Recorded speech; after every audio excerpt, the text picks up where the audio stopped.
थी, और सबसे आखिरी में जो पोर्शन हमने कवर करा था, that portion was related to what, errors in chaining. ठीक है, तो इन एरर्स को दूर कैसे करेंगे उसके बारे में हम लोग आज बात करेंगे, और यानी कि हम लोग करेक्शन के बारे में बात करेंगे। और आगे बढ़ने से पहले कल की रिकॉर्डिंग में एक छोटा सा पोर्शन रह गया था। कल का जो वीडियो रिकॉर्डिंग थी उसमें एक छोटा सा पोर्शन रह गया था, तो वो पोर्शन है हमारा चेक लाइन। चेक लाइन मैंने आपको कल बताया नहीं था। जान लेते हैं कि सबसे पहले चेक लाइन होता क्या है, फिर हम लोग करेक्शन पे वापस आ जाएंगे। ठीक है, तो बेटा क्या होता है कि जब भी आप फील्ड वर्क करते हैं, जब भी आप जब भी आप फील्ड वर्क करोगे, तो आपको क्या करना पड़ेगा कि जो फील्ड में आपने काम किया है, तो उसकी आपको एक्यूरेसी भी चेक करनी पड़ेगी। तो एक्यूरेसी चेक करने में हमारी मदद कौन करेगी? चेक लाइन करती है। तो check lines are provided to check the accuracy of field work. अब यहाँ मैंने आपको क्लियर कर दिया। लेकिन जो चेक लाइन है ना, कभी कभी इसको हम लोग प्रूफ लाइन भी बोल देते हैं। तो अगर मैंने आपसे पूछा कि चेक लाइन का दूसरा नाम क्या है, आप इसको बोल सकते हो कि सर प्रूफ लाइन है इसका दूसरा नाम। ठीक है, एक इसमें इम्पोर्टेंट पॉइंट बता दूँ कि चेक लाइन को की रिक्वायरमेंट हमें पॉइंट की प्लॉटिंग करने में नहीं होती है। Check line is not required for plotting the point, ये बात ध्यान रखना आप। अब यहाँ पर मैं फिगर में आपको दिखा देता हूँ कि चेक लाइन कैसी है, कल जो हमने फिगर की बात करी थी। ठीक है, यहाँ आप देखिए, यहाँ पर पॉइंट सी को देखिए और पॉइंट के को देखिए। ठीक है, पॉइंट सी और के, सी और के को जो लाइन ज्वाइन कर रही है, this is our what, check line. ठीक है, सी के जो लाइन है वो हमारी है बेटा चेक लाइन। अब सी ए क्या थी हमारी? सी ए क्या थी? देखिए आप, सी ए क्या थी हमारी? मेन सर्वे लाइन थी, है ना। और ई एफ क्या थी हमारी? ई एफ क्या थी हमारी? टाई लाइन थी। ठीक है, फिर ए बी हमने क्या पढ़ा था? ए बी हमारी बेस लाइन थी। ठीक है, तो ये एक नई लाइन हमने बताई आपको, चेक लाइन, है ना। कौन सी लाइन है? सी के लाइन। ठीक है, अब देखिए आप, ये सी पॉइंट कहाँ पर है? देखिए note, line joining apex of triangle. ठीक है, तो सी पॉइंट कहाँ पर है? ये ट्राइंगल है ना। तो यहाँ ये जो ट्राइंगल है आपका, ए, ये जो ट्राइंगल बन रहा है बेटा यहाँ पे, तो यहाँ नहीं चलेगी आप, ये पेन यहाँ नहीं चलेगी। आप इतना देख लीजिए कि सी ए साइड और बी सी साइड कहीं पे मिल रहे हैं, and they are forming the apex of the triangle, है ना। और फिर ये आगे डेफिनेशन हमें क्या बोल रही है कि line joining apex of triangle to some fix point on survey line और बेस लाइन। तो ये हमारी क्या है? चेक लाइन है। अब देखिए कहाँ जा रही है, किसी भी सर्वे लाइन या बेस लाइन पे दूसरा पॉइंट होना चाहिए। हमारा जो के पॉइंट है यहाँ पर कहाँ पर है? बेस लाइन के ऊपर है। तो सी के लाइन हमारी क्या हो गई? चेक लाइन हो गई है। ठीक है, चेक लाइन के बाद रह गया था, इसके बारे में हमने थोड़ी बहुत बात कर ली है ना। अब एक और लाइन यहाँ पर मैं आपको बता देता हूँ कि आप लोग जो लेंथ ऑफ चेक लाइन निकालोगे प्लान के ऊपर, जो भी प्लान के ऊपर जो चेक लाइन की लेंथ होगी, उसका आप प्रॉपर स्केलिंग कर लोगे, तो फिर जो लेंथ आएगी, that length should be equal to the measured length of check line on the ground. ठीक है, तो इस प्रकार से आपको अगर वो दोनों लेंथ बराबर हो गई तो आपको पता चल जाएगा कि आपने काफ़ी एक्यूरेसी से काम किया आपकी फील्ड में। ठीक है, आगे बढ़ते हैं, है ना, आगे बढ़ते हैं हम लोग। तो कल हमने यहाँ पर छोड़ा था आपको, एरर्स इन चेनिंग के बारे में हमने बात करी थी। फिर हमने बात करी थी कि एरर थे तो फिर करेक्शन भी होंगे। तो चेन में दो प्रकार के करेक्शन होते हैं। ठीक है, टेप में ये इतने सारे करेक्शन आपको पढ़ना है। These are the 7 types of correction. इसके फॉर्मूले के बारे में हम लोग डिस्कस करेंगे, थ्योरी बढ़ाते हैं इसके ऊपर और क्वेश्चन भी करेंगे। ठीक है, आप जो चेक करेक्शन को स्टैंडर्डाइजेशन ये चेन और टेप दोनों पे लगेगा, तो इसको हम लोग चालू करते हैं बेटा। ठीक है, तो ये है आज का पहला करेक्शन जिसके बारे में हम बात करने वाले हैं। करेक्शन फॉर स्टैंडर्डाइजेशन या करेक्शन फॉर एब्सोल्यूट लेंथ भी इसको बोलते हैं। अब बेटा क्या होता है कि पहले हम कुछ टर्म्स के बारे में बात कर लेते हैं। अब यहाँ पर मैंने लिखा L is nominal length of chain या डेजिग्नेटेड लेंथ ऑफ चेन। जो कि जनरली 20 मीटर या 30 मीटर होता है। लेकिन क्या होता है बेटा कि जो ट्रू लेंथ या एक्चुअल लेंथ या एब्सोल्यूट लेंथ ऑफ चेन होगी वो ज़रूरी नहीं 20 मीटर हो सकता है कि चेन की लंबाई 19.5 मीटर हो, है ना, या हो सकता है 20.5 मीटर हो। ठीक है, जो 20 मीटर की चेन है हो सकता है वो 20 मीटर से कम हो या 20 मीटर से ज़्यादा हो, ज़रूरी नहीं है ना। तो जो आप मेजर्ड लेंथ निकालोगे फील्ड पे, है ना, जो मेजर्ड लेंथ निकालोगे फील्ड पे, जब आप मेजर्ड लेंथ कहाँ निकालोगे बेटा, फील्ड पे निकालोगे। तो आपको तो ये लग रहा है कि आपने 20 मीटर की चेन लेके काम करा है। आपको क्या लग रहा है बेटा, जो नॉमिनल लेंथ ऑफ चेन है वो कितनी है, 20 मीटर है ना, अगर आप 20 मीटर की चेन लेके जा रहे हैं तो। लेकिन हकीकत में क्या हो, हकीकत में क्या है बेटा, जो जो लेंथ है चेन की वो कितनी होगी, 20 मीटर तो नहीं होगी, वो कुछ और होगी, जैसे मैंने आपको यहाँ बताया। ठीक है, तो जो करेक्ट लेंथ होगी वो क्या होगी, अलग होगी। करेक्ट लेंथ क्या होगी बेटा, अलग होगी, क्योंकि जो हमारी जो नॉमिनल लेंथ ऑफ चेन थी, है ना, उसके बराबर हमारी ट्रू लेंथ ऑफ चेन नहीं है। ठीक है, तो इसी के बारे में हम लोग बात करते हैं। तब ऐसी कंडीशन आएगी तो हम करेक्ट लेंथ कैसे निकालेंगे। तो हम लोग बेटा करेक्ट लेंथ कैसे निकालेंगे कि आप लोग यहाँ देखिए,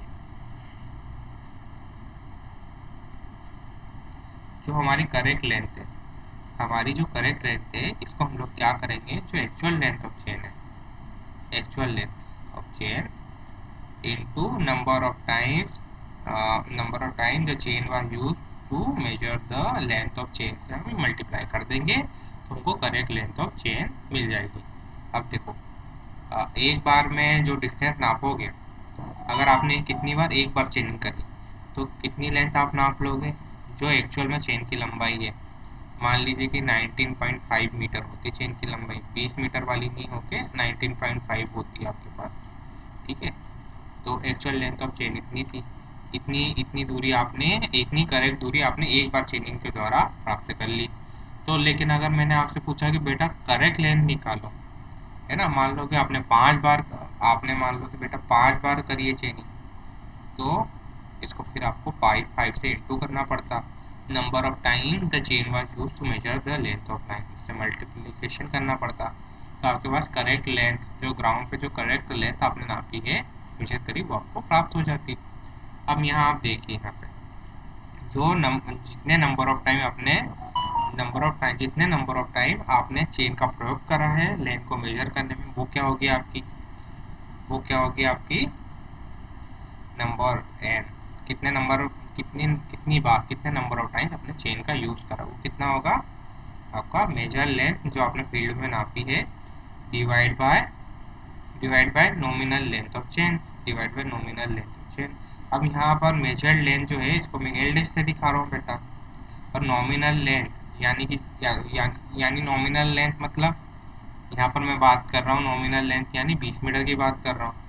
ठीक है, तो इस प्रकार से आप लोग क्या निकाल लोगे, कितनी नंबर ऑफ टाइम्स मैंने क्या करी है, चेनिंग करी है, वो आप निकाल लोगे। तो इसके द्वारा आपको करेक्ट लेंथ जो आपने ग्राउंड पे नापी है वो आपको पता चल जाएगी बेटा। ठीक है, देखिए यहाँ पे correct length equal to actual length of chain into measure distance upon nominal length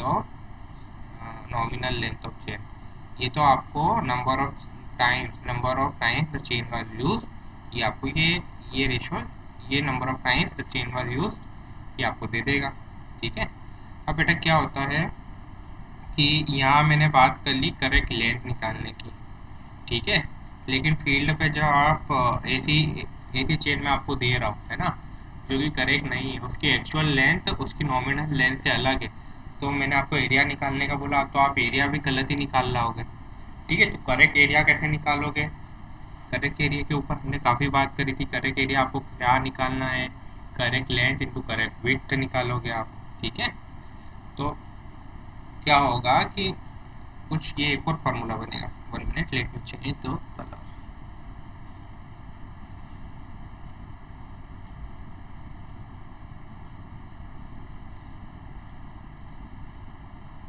देखिए मैंने आपको क्या बोला था कि जब आप करेक्ट एरिया निकालोगे तब क्या करते थे, करेक्ट लेंथ इंटू करेक्ट जो विड्थ है, जो भी एरिया है, रेक्टेंगुलर एरिया मान रहा हूँ, उसका मल्टीप्लिकेशन करते हैं correct length to correct width, ठीक है। लेकिन अब ये करेक्ट जो लेंथ है आपकी, करेक्ट लेंथ क्या होगी आपकी, वापस से actual chain length into major length जो हो गई अपॉन में क्या हो गया, अपॉन में नॉमिनल लेंथ ऑफ चेन होती है आपकी, ये क्या होती है आपकी करेक्ट लेंथ हो जाती है बेटा, है ना, करेक्ट लेंथ हो जाती है आपकी। अब करेक्ट विड्थ जब आप निकालोगे,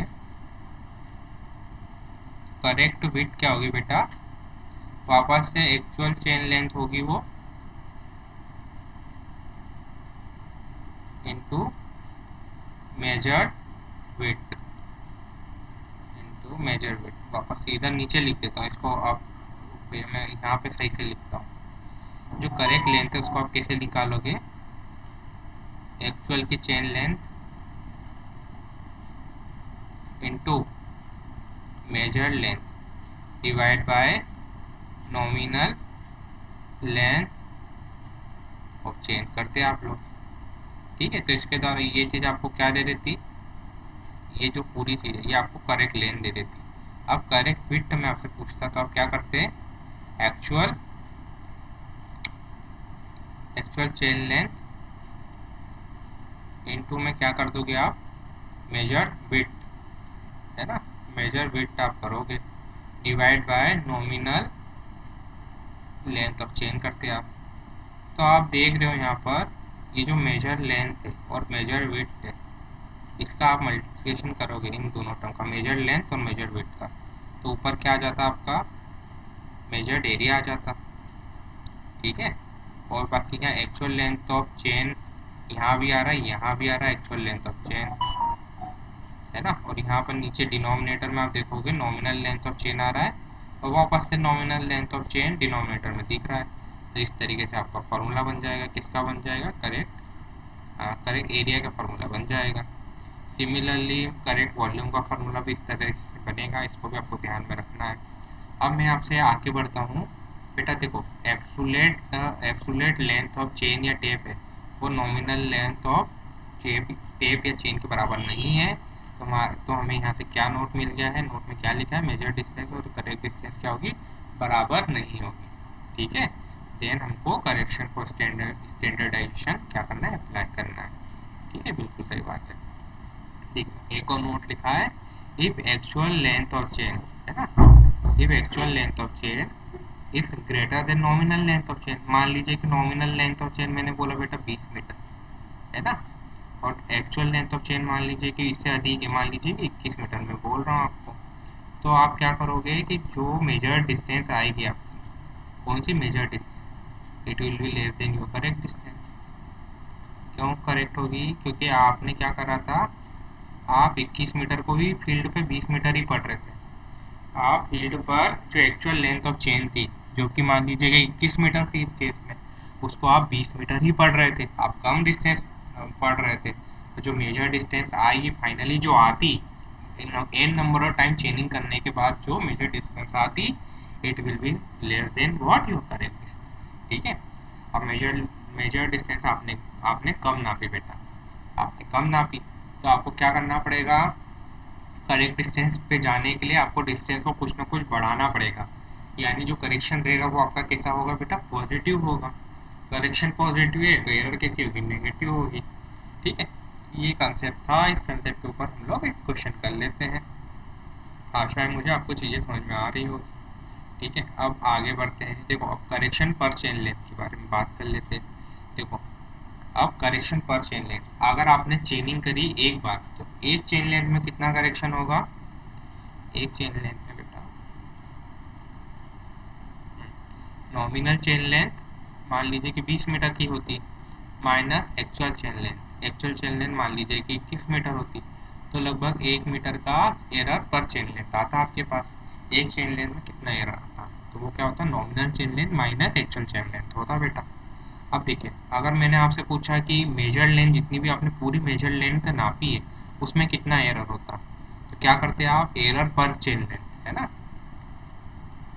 ये जो चीज़ है ये मैंने लिखा है L minus L dash error पर चेन लेंथ, है ना, इनटू नंबर ऑफ टाइम्स। ये क्या है बेटा, capital L dash, capital L dash divide by L, ये क्या है, नंबर ऑफ टाइम्स आपने क्या करी है, चेनिंग करी, वो है, उससे आप मल्टीप्लिकेशन कर देंगे तो टोटल जो एरर आएगी मेजर लेन में वो आ जाएगी, है ना।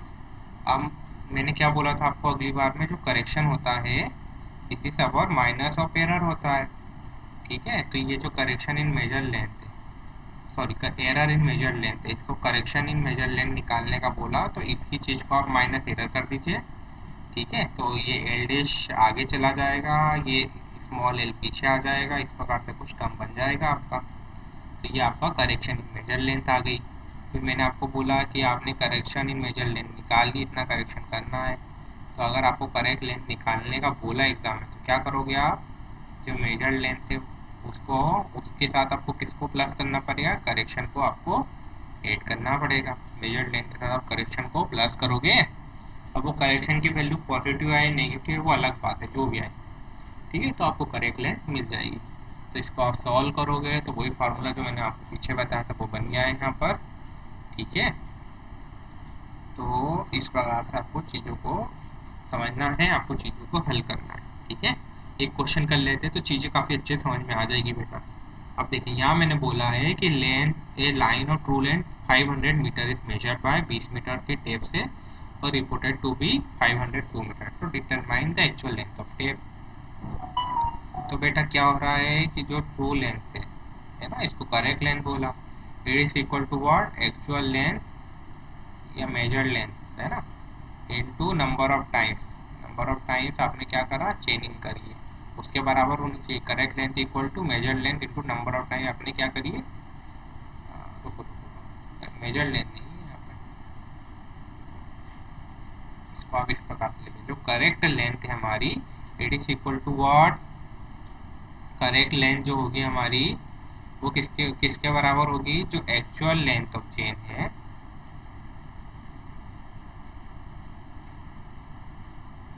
इनटू नंबर ऑफ टाइम आपने जो चेनिंग करी है, नंबर ऑफ टाइम जो आपने चेनिंग करी उसके बराबर होती है। अब एक्चुअल लेंथ ऑफ जो एक्चुअल लेंथ ऑफ जो चेन थी, एक्चुअल लेंथ ऑफ चेन उसको आप यहाँ लिख दिया आपने। फिर इनटू में आपने क्या करा था बेटा, नंबर ऑफ टाइम आपने चेनिंग करी थी, कितने नंबर ऑफ टाइम आपने चेनिंग करी थी, कैसे निकालोगे, major length divide by nominal length of chain, major length divide by nominal length of chain, वो आप कर देते, ठीक है। तो अब यहाँ से आपको करेक्ट लेंथ मिल जाती। अब करेक्ट लेंथ इन्होंने बोला है, वो जो ट्रू लेंथ है वो बेटा वो 500 मीटर है, उन्होंने सवाल में भी बोल दिया कि 500 मीटर है ना। अब इन्होंने क्या बोला है कि जो हमारी मेजर लेंथ है वो कितनी है बेटा, 502 है ना। तो एक्चुअल लेंथ ऑफ टेप निकालिए। तो एक्चुअल लेंथ ऑफ टेप कैसे निकालोगे, चेन या टेप जो भी है, कैसे निकालोगे, यहाँ पर आप वैल्यू पुट करिए, मेजर लेंथ कितनी है आपकी 502 और नॉमिनल लेंथ जो ऑफ टेप क्या है बेटा आपकी 20 मीटर है। इसको आप सॉल्व करोगे तो एक्चुअल लेंथ ऑफ टेप आपको क्या क्या मिल जाएगी, बिल्कुल मिल जाएगी, ठीक है। तो इस प्रकार से क्वेश्चन को हल कर लीजिए। मैंने आपको पीछे के कहानी बताने का प्रयास करा है, डायरेक्ट फॉर्मूला नहीं बताया है, ठीक है। तो इस प्रकार से आपको सॉल्व करना है। देखिए मैं आपको कुछ एनालिसिस करवाने के पॉइंट ऑफ व्यू से बताना चाहता हूँ चीज़ें, इसकी कुछ चीज़ें थोड़ी सी लंबी हो जाती है, ठीक है। अब डायरेक्ट फॉर्मूला भी याद करोगे तो भी चीज़ें हो जाएगी। अगला क्वेश्चन कर लो और चीज़ें अच्छे से समझ में आएंगी। अब देखिए यहाँ पर आप क्या कर रहे हैं कि एक लेंथ ऑफ लाइन मेजर कर रहे हैं चेन के द्वारा, और कितनी मिली वो आपको, कितनी मिली, जो मेजर लेंथ थी वो हमको कितनी मिल गई बेटा, 250 मीटर मिल गई। अब यहाँ पर क्या बोला है कि the length was measured with 30 metre chain, 30 metre जो थी वो आपकी क्या थी, नॉमिनल नॉमिनल चेन लेंथ थी, ठीक है। अब यहाँ पार्ट ए और पार्ट बी में दोनों में पूछ रहा है, and the chain was 10 centimetre too long, तो एक्चुअल चेन लेंथ कितना होगा, 30 प्लस 0.1, 10 सेंटीमीटर यानी 0.1 मीटर ही होता है ना, 30 प्लस 0.1 मीटर करूँगा, यानी 30.1 मीटर जो है ये मेरा एक्चुअल चेन लेंथ होगा बेटा। ठीक है, ये डाटा मेरे पास है। अब यहाँ पर मुझे क्या बोलना है कि true length of the line निकाल लो। तो आप निकाल लोगे करेक्ट लेंथ या ट्रू लेंथ, क्या हो जाएगी आपकी 30.1 divide by 30 into major length जो है 250। यहाँ से आपकी करेक्ट या ट्रू लेंथ ऑफ लाइन निकल जाएगी आपकी। ठीक है, ये तो पार्ट ए हो गया था बेटा। अब पार्ट बी में क्या बोला है उन्होंने, पार्ट बी में उन्होंने क्या बोला है कि जो हमारी जो जो क्या थी हमारी जो एक मिनट, जो हमारी चेन थी स्टार्टिंग में उसकी लेंथ कितनी थी बेटा 30 मीटर। एक कलर चेंज कर लेते हैं हम लोग पेन का, पार्ट बी कर रहे हैं तो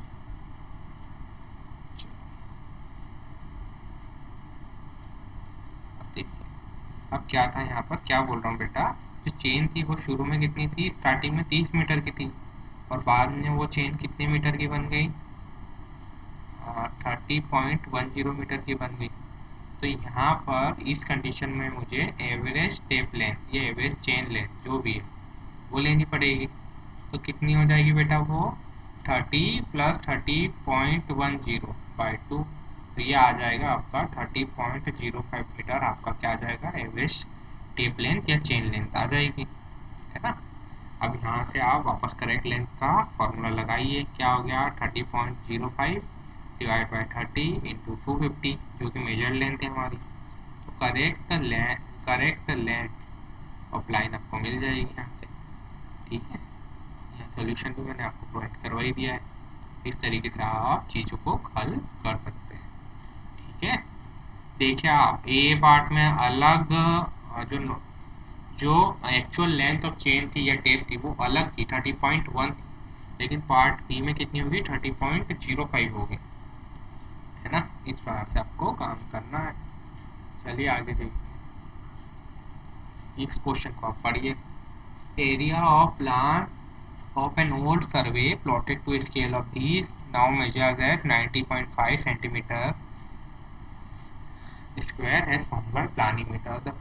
The plan is formed by shrunk this. ठीक है, आप लोग क्वेश्चन पढ़िए, मैं इसका सॉल्यूशन करवाना आपको चालू करता हूँ। ठीक है, अब बेटा इस सवाल में क्या बोला है उन्होंने, इस सवाल में उन्होंने क्या बोला है कि आपके पास मान लीजिए कि कोई सा किसी एरिया का प्लान था। ठीक है, अब कुछ समय बाद क्या हुआ कि वो प्लान क्या हुआ होगा बेटा श्रंक हुआ होगा।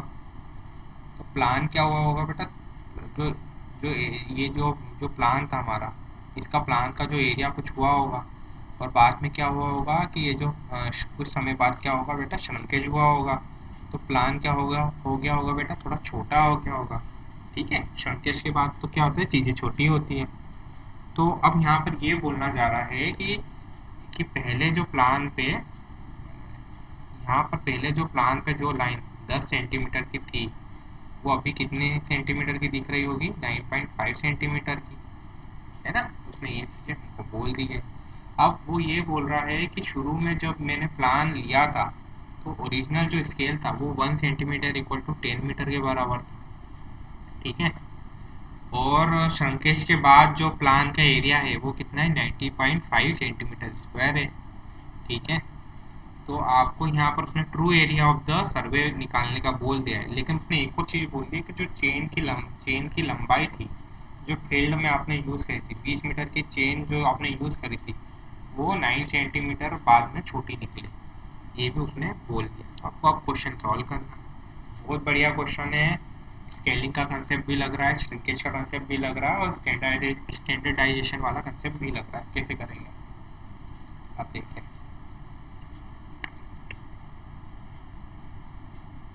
अब यहाँ पर बेटा आपको ट्रू एरिया निकालना है, यानी करेक्ट एरिया ऑफ सर्वे निकालना है।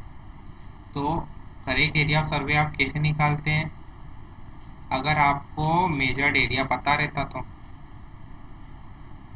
अगर आपको मेजर्ड एरिया ऑफ सर्वे पता होता तो यहाँ पर आप जो भी हमारी जो भी actual chain length divide by nominal chain length इसको स्क्वायर कर देते into measure area of survey कर देते तो आपको ट्रू एरिया ऑफ सर्वे आपको पता चल जाता। यानी मैं ये वाला फार्मूला यूज़ करता हूँ। कौन सा वाला?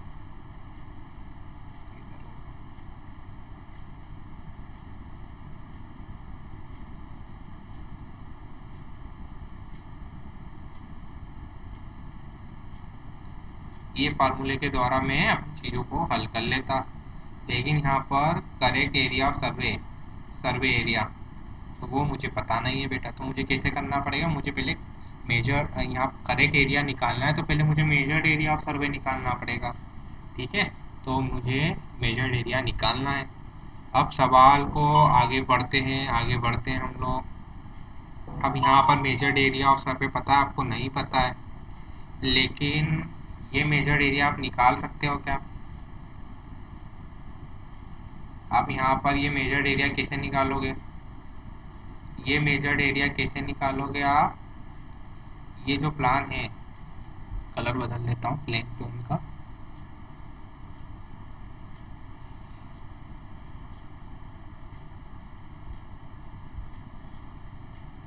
अब देखिए, मेजर्ड एरिया ऑफ सर्वे आप कैसे निकालेंगे?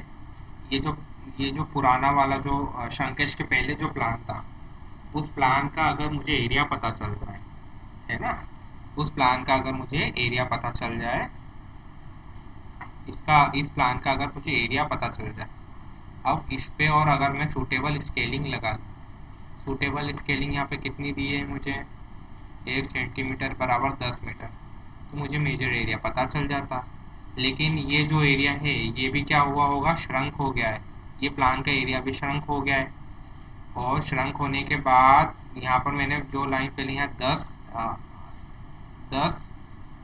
कितना है, 10 सेंटीमीटर की थी, वो बाद में श्रंक होने के बाद कितनी हो गई? 9.5 सेंटीमीटर की हो गई थी।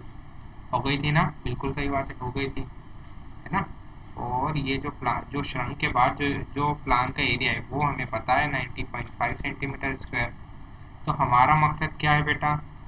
हमारा मकसद क्या है कि हमें है, हमारा मकसद क्या है कि जो हमारा श्रंकेज के बाद जो प्लान था वहाँ से कैलकुलेशन चालू करें और श्रंकेज के जो पहले प्लान था वहाँ पर आ जाए। फिर वहाँ पर हम स्केलिंग लगा के जो है हमारा जो मेजर्ड एरिया ऑफ सर्वे वो निकाल लीजिए। फिर उसके बाद आप करेक्शन लगा के true area of the survey आप करिए। इसको सॉल्व करना हम लोग चालू करते हैं। अगर चीज़ें समझ में नहीं आई हैं आपको, घबराइए नहीं, मैं अभी वापस इसको समझा देता हूँ। तो जो डाटा दिया है उसके द्वारा आप कैलकुलेशन को चालू करिए, ये मैं आपसे बोलना चाह रहा हूँ। देखिए, आप भी सबसे पहले आप देखिए कि आपको यहाँ पे श्रंकेज फैक्टर कितना दिख रहा है। अगर आप देखेंगे यहाँ श्रंकेज फैक्टर, तो बाद श्रंकेज के बाद में जो लाइन थी कितने की थी? 9.5 सेंटीमीटर की। डिवाइड बाई क्या करोगे? श्रंकेज के पहले जो लेंथ थी, तो यहाँ से आपको श्रंकेज फैक्टर बेटा 0.95 मिल जाएगा। ठीक है, अब इस श्रंकेज फैक्टर के द्वारा आप क्या निकाल लोगे कि श्रंकेज के पहले जो एरिया ऑफ प्लान था वो आप निकाल लोगे। तो कैसे निकाल लोगे वो आप? कैसे निकालोगे? Measured plan area divide by shrinkage factor का स्क्वायर कर लोगे, तो जो, तो क्या आ जाएगा आपका? श्रंकेज के पहले जो प्लान एरिया है, श्रंकेज के जो पहले प्लान एरिया है, प्लान एरिया बिफोर श्रंकेज, वो आपके पास आ जाएगा। ठीक है, अब 90.5 डिवाइड बाय 0.95 का स्क्वायर करेंगे आप, तो जो प्लान एरिया है बिफोर श्रंकेज वो आपको मिल जाएगा। अब इस प्लान एरिया में आप लोग क्या करोगे? जो भी प्लान एरिया आया आपका यहाँ पे, उस पर आप स्केलिंग लगा लेंगे। इस पे आप लोग क्या करेंगे? स्केलिंग का कंसेप्ट लगाएंगे और आपको क्या मिल जाएगा? जो भी आपका मेजर्ड एरिया है, इसका मेजर्ड एरिया ऑफ सर्वे, वो आपको मिल जाएगा। चलो दिखाता हूँ मैं आपको कैसे निकाला आपने।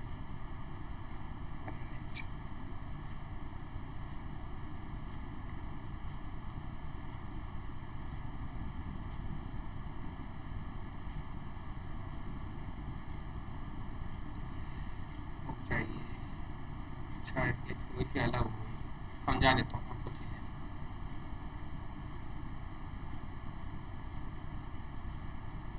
ये समझा देता हूँ मैं आपको।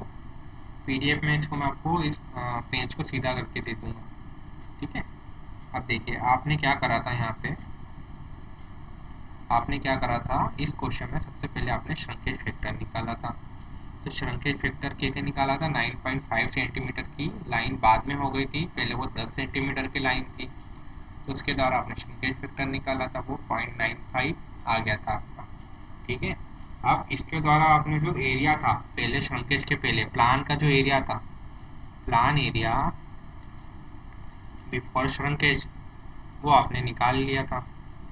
तो वो क्या कैसे निकाला था आपने, जो मेजर एरिया था प्लान का आफ्टर श्रंकेज, उसको आप ऊपर रखोगे। ऊपर कितना आया था कि प्लानीमीटर से आपने मेजर करा था, 90.5 सेंटीमीटर का स्क्वायर आया था। क्वेश्चन में आप देखिए, ठीक है, ये 90.5 सेंटीमीटर का स्क्वायर दिया हुआ था आपको। तो आप इसके द्वारा क्या करेंगे, जो प्लान श्रंकेज के पहले जो प्लान का एरिया था वो आप निकालेंगे। देखिए आप यहाँ पर प्लान एरिया बिफोर श्रंकेज आप लोग निकाल लेंगे यहाँ पर। तो क्या आ जाएगा प्लान एरिया बिफोर श्रंकेज, ये है लगभग 100.277 सेंटीमीटर स्क्वायर। ये आपका प्लान एरिया बिफोर श्रंकेज आ जाएगा। अब ये जो प्लान एरिया है बिफोर श्रंकेज, इसके द्वारा क्या निकाल लूँगा मैं, मेजर्ड एरिया किसका निकाल लूँगा, मेजर्ड एरिया ऑन ग्राउंड निकाल लूँगा, क्या करके, स्केलिंग लगा के। अब ये क्या है, 100.277 सेंटीमीटर स्क्वायर है, लेकिन 1 सेंटीमीटर बराबर कितना मीटर हो रहा था बेटा, 10 मीटर हो रहा था। 1 सेंटीमीटर बराबर 10 मीटर हो रहा था। तो इसका प्रयोग करता हूँ मैं, तो मेजर्ड एरिया ऑन ग्राउंड कितना आ जाएगा, 100.277 इंटू 10 करोगे तो जो वैल्यू आएगी वो मीटर स्क्वायर में आ जाएगी। कितनी आई यहाँ पर, कितनी आई, 10 इंटू 10 करा है ना, तो 7 के बाद पॉइंट लग जाएगा, है ना। 100 सॉरी 100.27 मीटर स्क्वायर, ये आपका मेजर्ड एरिया ऑन ग्राउंड आ जाएगा। लेकिन बेटा ये जो मेजर्ड एरिया ऑन ग्राउंड है, ये क्या सही है, ये एरिया आपका गलत होगा, क्योंकि जो आपकी जो आपने चेन ली थी फील्ड पे, वो क्या थी, आपकी चेन छोटी थी। एक्चुअल चेन लेंथ क्या थी बेटा, आपकी छोटी थी, है ना। एक्चुअल चेन लेंथ आपकी 9 सेंटीमीटर छोटी थी। तो एक्चुअल चेन लेंथ आप निकालोगे यहाँ पर, तो एक्चुअल चेन लेंथ क्या होगी आपकी बेटा, एक्चुअल चेन लेंथ क्या होगी, 20 मीटर की चेन नहीं ली थी, एक्चुअल चेन लेंथ 9 सेंटीमीटर छोटी थी। तो 20 माइनस 0.09 आप कर दोगे तो एक्चुअल लेंथ ऑफ चेन आपकी आ जाएगी, कितनी आ जाएगी वो, 19.91 है ना, 19.91 है। 19.91 जो है एक्चुअल चेन लेंथ आपकी आ जाएगी। अब इसके द्वारा आप लोग क्या कर लोगे, करेक्ट एरिया या ट्रू एरिया ऑन ग्राउंड आप लोग निकाल लोगे। इसको आप कैसे करोगे, 19.91 डिवाइड बाई 20, इसका होल स्क्वायर करोगे, क्यों, एरिया की बात कर रहा हूँ मैं, इनटू जो मेजर्ड एरिया ऑन ग्राउंड था, जो आपने नापा था, है ना, तो उसको आप यहाँ लिख दीजिए। तो यहाँ से आपका जो है करेक्ट एरिया ऑन ग्राउंड आ जाएगा 9937.65 मीटर स्क्वायर, ऐसा कुछ आपका आ जाएगा करेक्ट एरिया ऑन ग्राउंड। इस प्रकार से आपको क्वेश्चन करना है। क्वेश्चन थोड़ा सा कॉम्प्लिकेटेड हो गया है, लेकिन चीज़ें बतानी थी मुझे, मैंने यहाँ पर श्रंकेज का कंसेप्ट भी लगाया है, ठीक है, श्रंकेज फैक्टर वाला कंसेप्ट भी लगाया है, स्केलिंग वाला कंसेप्ट भी लगाया है, ठीक है। फिर स्टैंडर्डाइजेशन का जो कंसेप्ट था वो मैंने लगा के आपको करेक्ट ग्राउंड एरिया निकालना बता दिया। तो चीज़ें आपको पीछे से, जहाँ से डाटा आपको मिल रहा है उस डाटा का प्रयोग करें, आप पीछे पीछे आइए और करेक्ट एरिया को आप निकाल लीजिए। इस प्रकार से आपको चीज़ों को करना है, ठीक है। आगे बढ़ते हैं।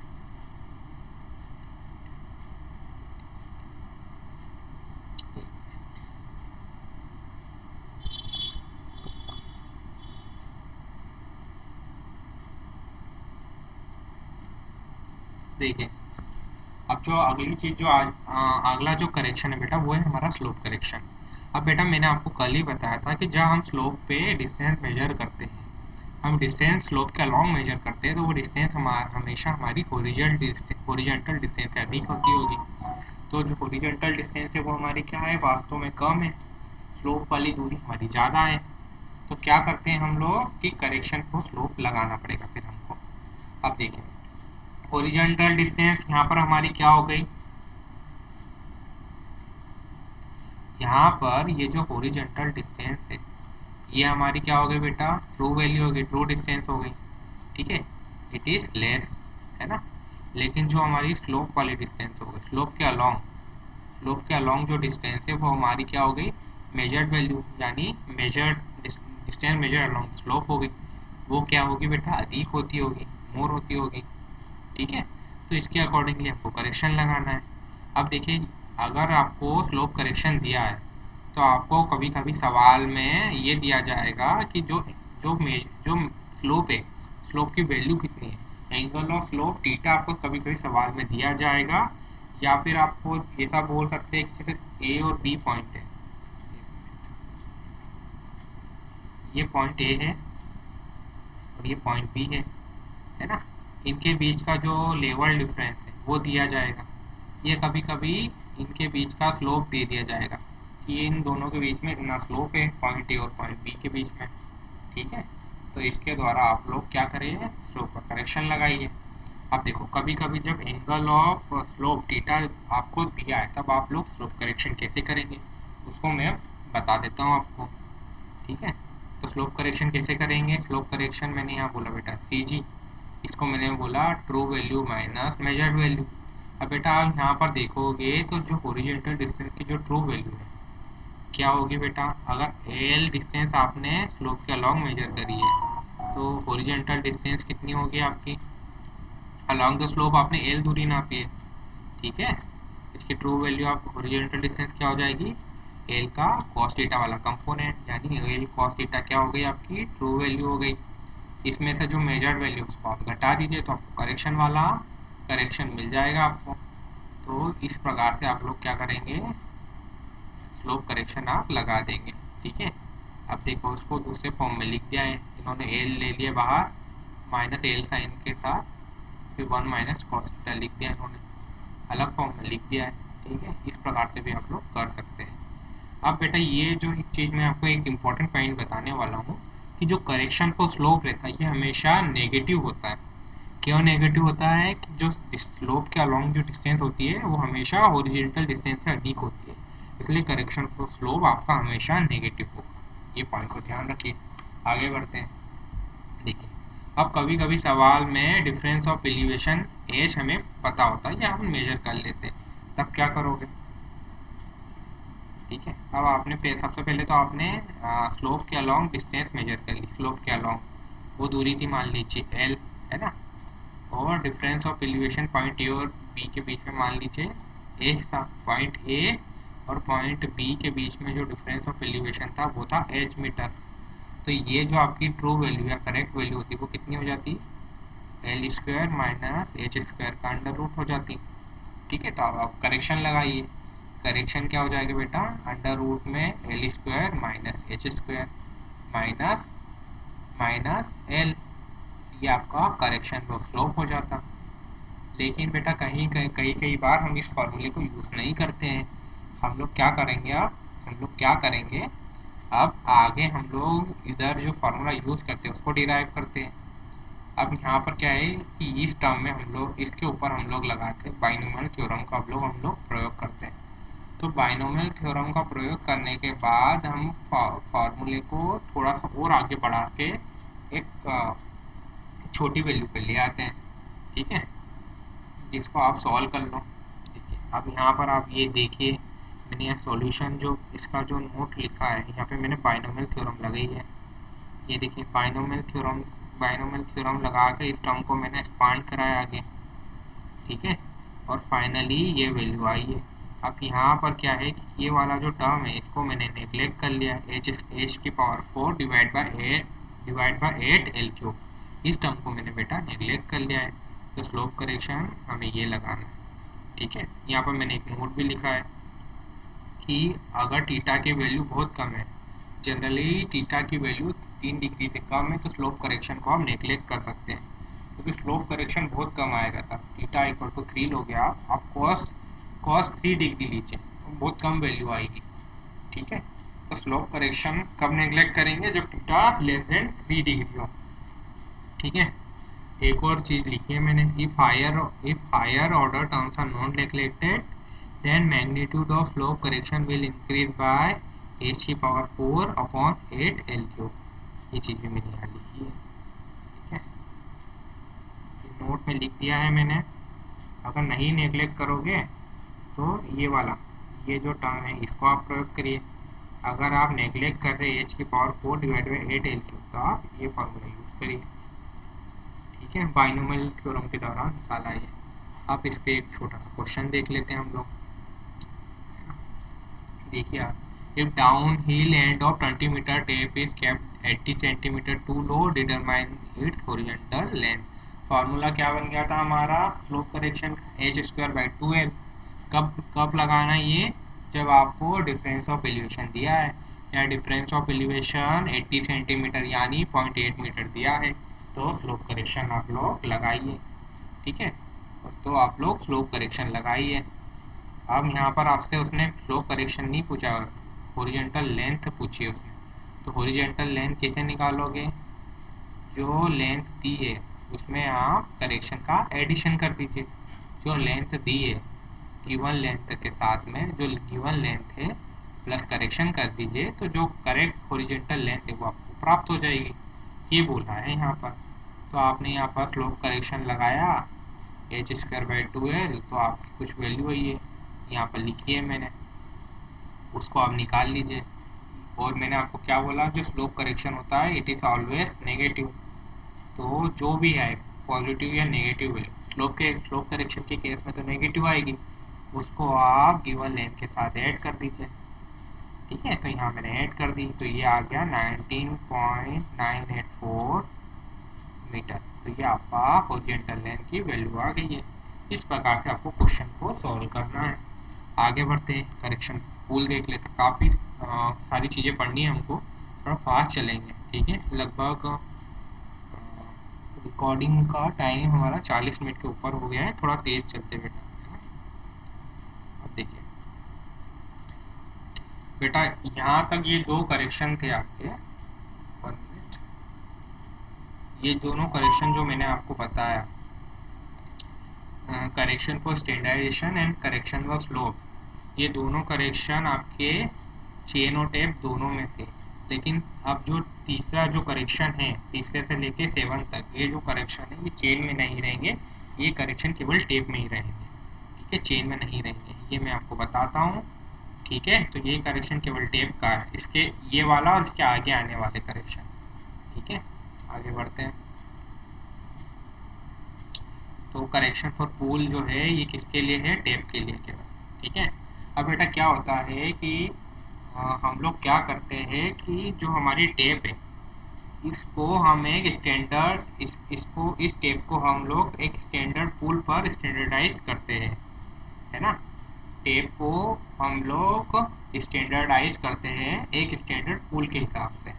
लेकिन क्या होता है कि जब मेजरमेंट करते हैं फील्ड पे, तो जो हम पुल लगाएंगे वो पुल क्या हो सकता है, जो स्टैंडर्ड पुल है जिस पे आपकी टेप को स्टैंडर्डाइज किया गया है उससे कम या ज़्यादा हो सकता है। तो ऐसी स्थिति में हमें करेक्शन फॉर पुल लगाना पड़ेगा। ठीक है, मान लीजिए कि आपने स्टैंडर्ड पुल लगाया था बेटा 50 किलो न्यूटन, लेकिन फील्ड पे आपने 80 किलो न्यूटन लगा दिया। ठीक है, तो आपने मान लीजिए कि फील्ड पे आपने 80 किलो न्यूटन लगा दिया है, तो क्या हो जाएगा बेटा, क्या हो जाएगा कि जो मेजर दूरी आप नापोगे फील्ड में वो कम नापोगे, तो आपको दूरी को बढ़ाना पड़ेगा, तो पॉजिटिव करेक्शन लगाना पड़ेगा। ठीक है, चीज़ें वही की वही चीज़ें हैं, बस फार्मूला बदल रहा है। ठीक है, मान लीजिए कि 60 किलो न्यूटन मैंने क्या बोला था स्टैंडर्ड पूल है, लेकिन आपने फील्ड में मान लीजिए कि 60 की जगह 80 किलो न्यूटन लगा दिया, तो अब क्या होता है बेटा कि जो टेप है उसकी लंबाई जो पहले थी उससे अधिक हो जाएगी, स्ट्रेचिंग हो जाएगी टेप में। अगर टेप में स्ट्रेचिंग हो गई तो मान लीजिए जो टेप, मान लीजिए कि 20 मीटर की टेप थी, हो सकता है वो 22 मीटर की टेप हो जाए, है ना।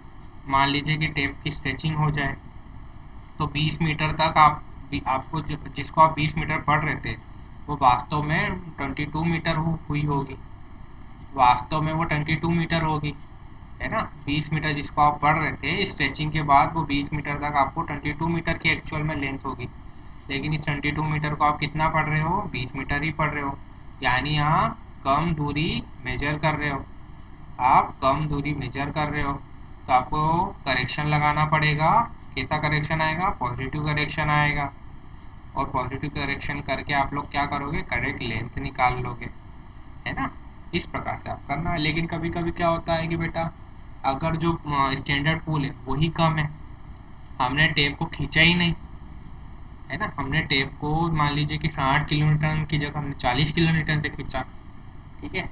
तो आप यहाँ पर उल्टी चीज हो जाएगी। आपको टेप अच्छे से खींचना था, स्ट्रेट रखना था, लेकिन आपकी टेप स्ट्रेट ही नहीं रख पाए आपने, बराबर आप उसको पुल ही नहीं कर पाए।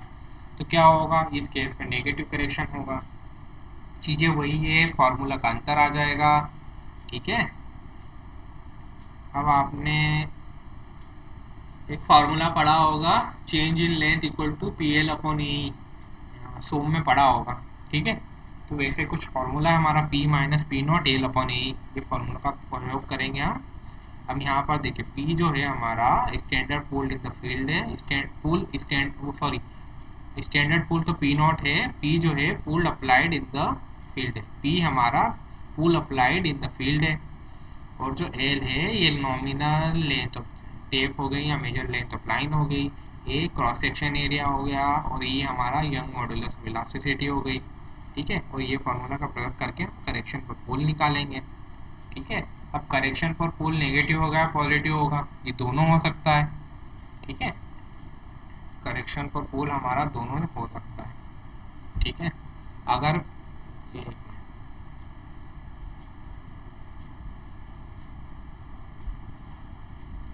देखिए, अगर P की वैल्यू P नॉट से अधिक हो गई, है ना, तो करेक्शन क्या होगा हमारा, पॉजिटिव हो जाएगा, एरर नेगेटिव हो जाएगा।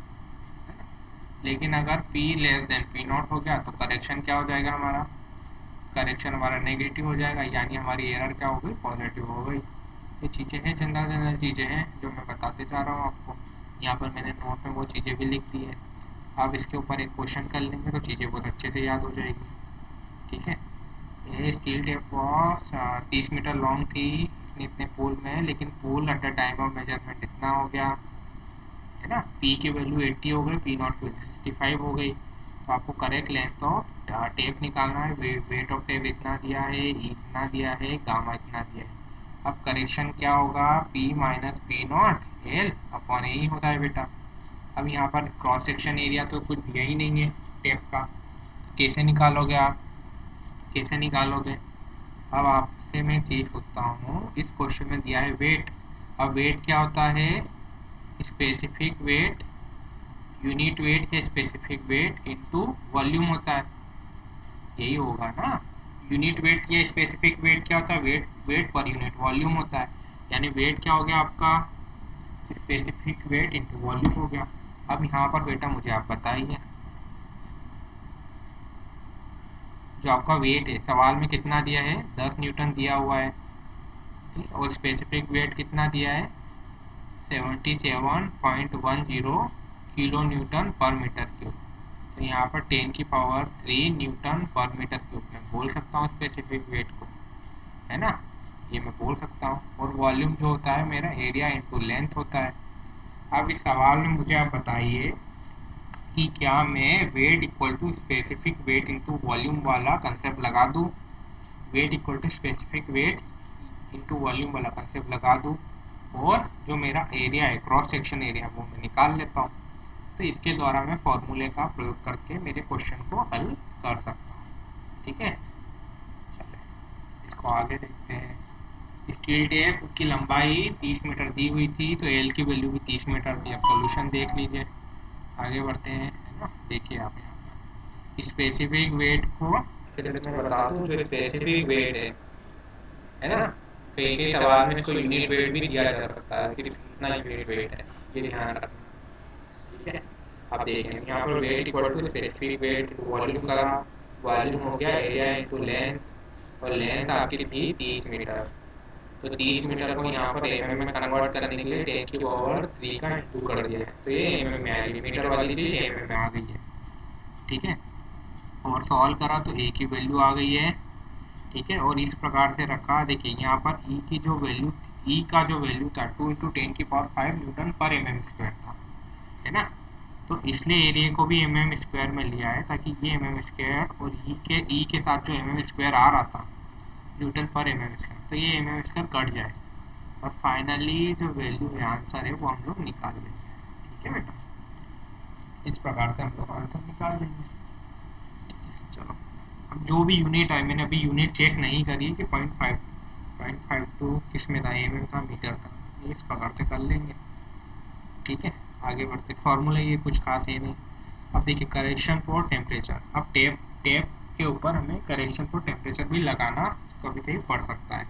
अब क्या रहता है कि ये वही वाली चीज़ है, जैसे पूल को भी मैंने स्टैंडर्ड पूल बताया था, जिसपे आपको टेप को आप स्टैंडर्डाइज करते हैं। अब क्या होता है कि अब क्या होता है कि टेम्परेचर भी आपका स्टैंडर्डाइज होता है, एक स्टैंडर्डाइजेशन टेम्परेचर होता है ना। लेकिन फील्ड पे जब मैं मेजरमेंट करता हूँ तो जो टेम्परेचर होता है वो स्टैंडर्ड टेम्परेचर से ज़्यादा भी हो सकता है, कम भी हो सकता है। ठीक है, तो वापस से क्या होगा कि जो टेप की लंबाई है वो इस फील्ड के टेम्परेचर के हिसाब से क्या कम या ज़्यादा हो सकती है। टेप की लंबाई, लेंथ ऑफ टेप आपकी फील्ड पे जो टेम्परेचर है उसके हिसाब से कम या ज़्यादा हो सकती है। आप देखिए, अब यहाँ आप देखिए, यहाँ पे मैंने क्या लिखा है कि करेक्शन क्वालिटी कब होगा, जब टेम्परेचर इन द फील्ड क्या होगी, स्टैंडर्ड टेम्परेचर से अधिक होगी, जिसपे आपने टेप को स्टैंडर्डाइज करा है, ये मैंने लिखा है ना। आप लोग अगर टेम्परेचर ज़्यादा हो गया फील्ड पे, स्टैंडर्ड टेम्परेचर से ज़्यादा, आपका temperature in field is more than standard temperature है बेटा, तब क्या होगा, तब क्या होगा, आप लोग फील्ड, आपकी जो मान लीजिए जो टेप है, जो जहाँ पे 20 मीटर आ रहा था, सॉरी जो 20 मीटर था, हो सकता है कि वो अभी हो गया होगा 25 मीटर के आसपास। तो 20 मीटर जो 25 मीटर को आप 20 मीटर ही पढ़ रहे थे, 25 मीटर को आप 20 मीटर ही पढ़ रहे थे ना। टेप तो खिंचा के स्ट्रेच हो गई टेम्परेचर के कारण, लंबी हो गई। ठीक है, तो यहाँ पर आप मेजर्ड जो लेंथ है फाइनली लाइन की वो कम पड़ गई, इसलिए आपको लाइन की लेंथ बढ़ानी पड़ेगी करेक्शन लगा के। इस प्रकार से आप कर सकते हैं। अब करेक्शन कैसे होगा बेटा, यहाँ पे ये भी सोम में काफ़ी कंसेप्ट आपने पढ़े होंगे। तो alpha into change in temperature into L.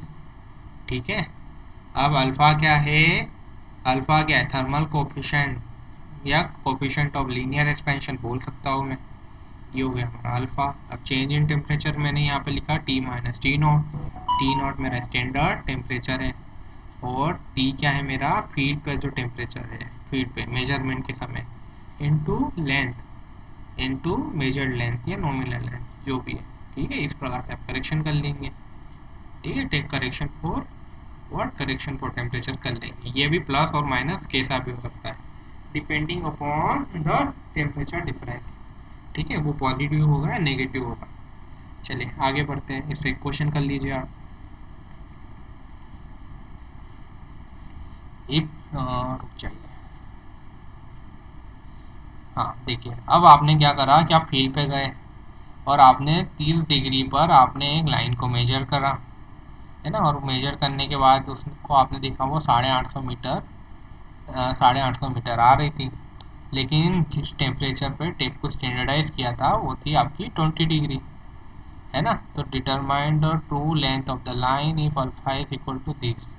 कैसे निकालेंगे बेटा आप, कैसे निकालेंगे, करेक्शन फॉर टेम्परेचर लगाएंगे पहले, है ना, करेक्शन फॉर टेम्परेचर लगा के करेक्शन फॉर टेम्परेचर निकालेंगे, और उसको आप प्लस कर देंगे किसमें, किसमें आप प्लस कर देंगे 850 मीटर में, तो आपको क्या मिल जाएगी, आपकी true length of the line मिल जाएगी।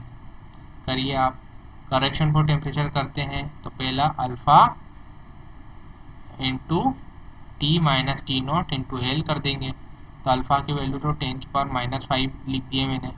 अब टी माइनस टी नॉट करेंगे तो कितना आ जाएगा, 30 माइनस 20 आ जाएगा। Into L. एल कितना है आपका, कितनी लेंथ आपने मेजर करी है, 850 मीटर। तो यहाँ से आपका करेक्शन फॉर टेम्परेचर आ जाएगा, यहाँ पर इतना आया है बेटा, +0.085 मीटर। अब इसको आप 850 में जोड़ देंगे, +850 कर देंगे आप, तो आपको true length of the line मिल जाएगा। यहाँ लिखा नहीं है, true length equal to this. ठीक है, इस प्रकार से आप क्वेश्चन को हल कर लेंगे। फार्मूला ही लगाना है, कुछ ज़्यादा नहीं है ऐसा खास।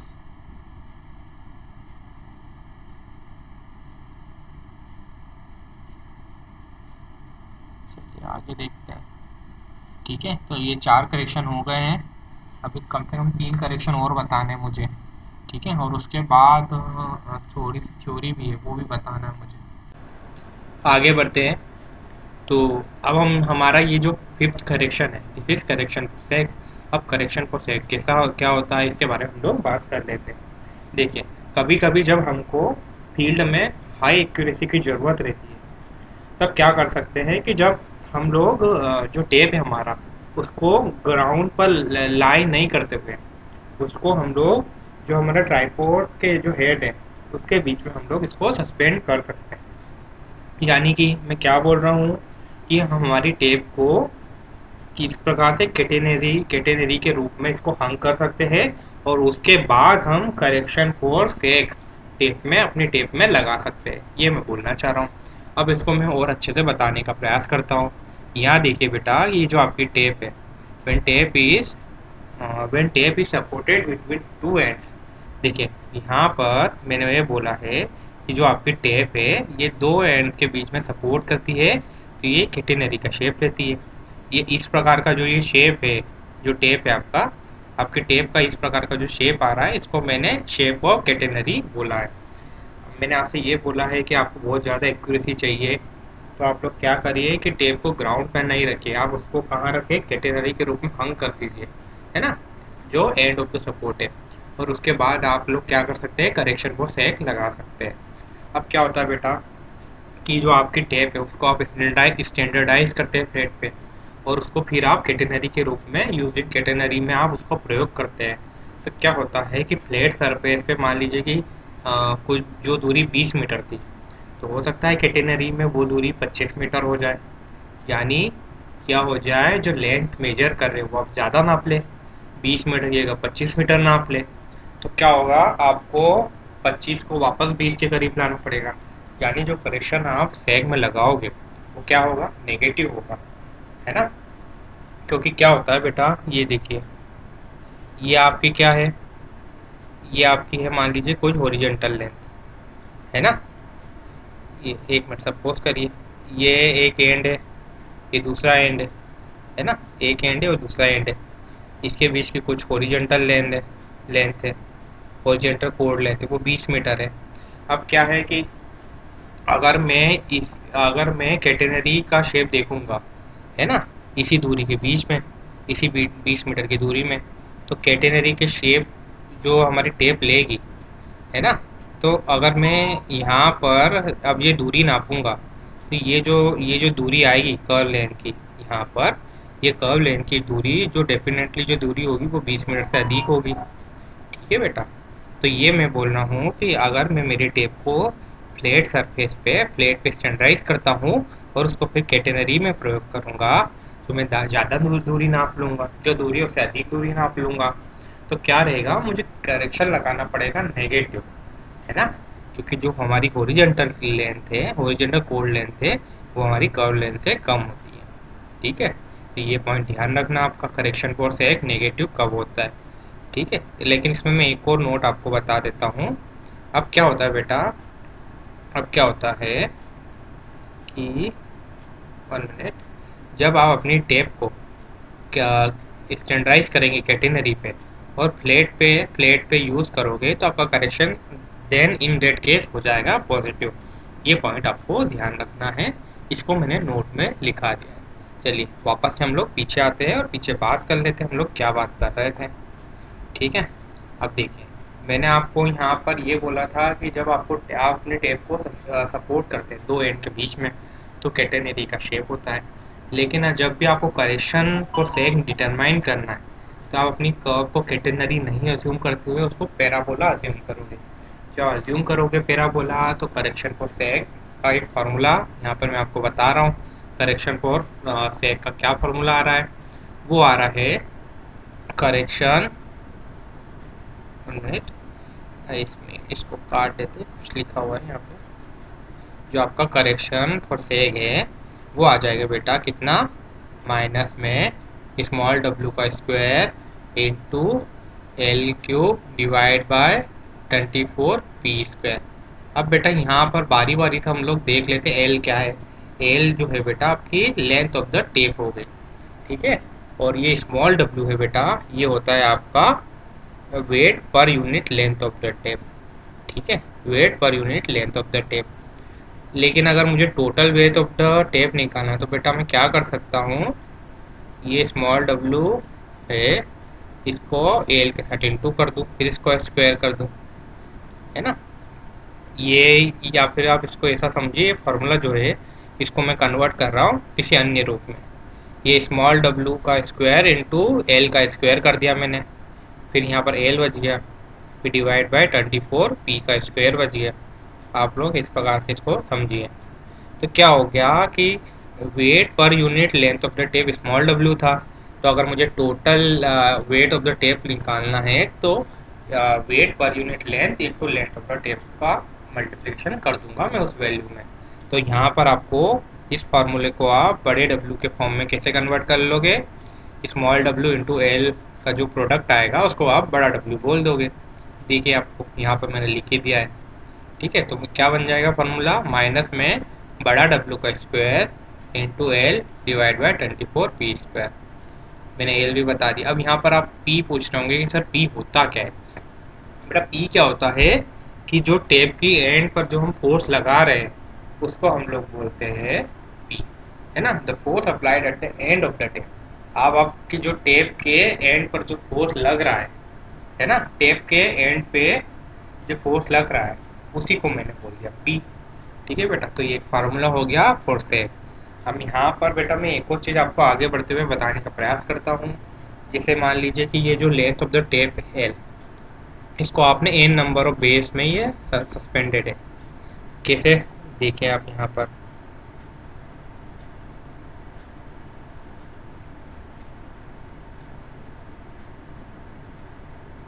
वन मिनट,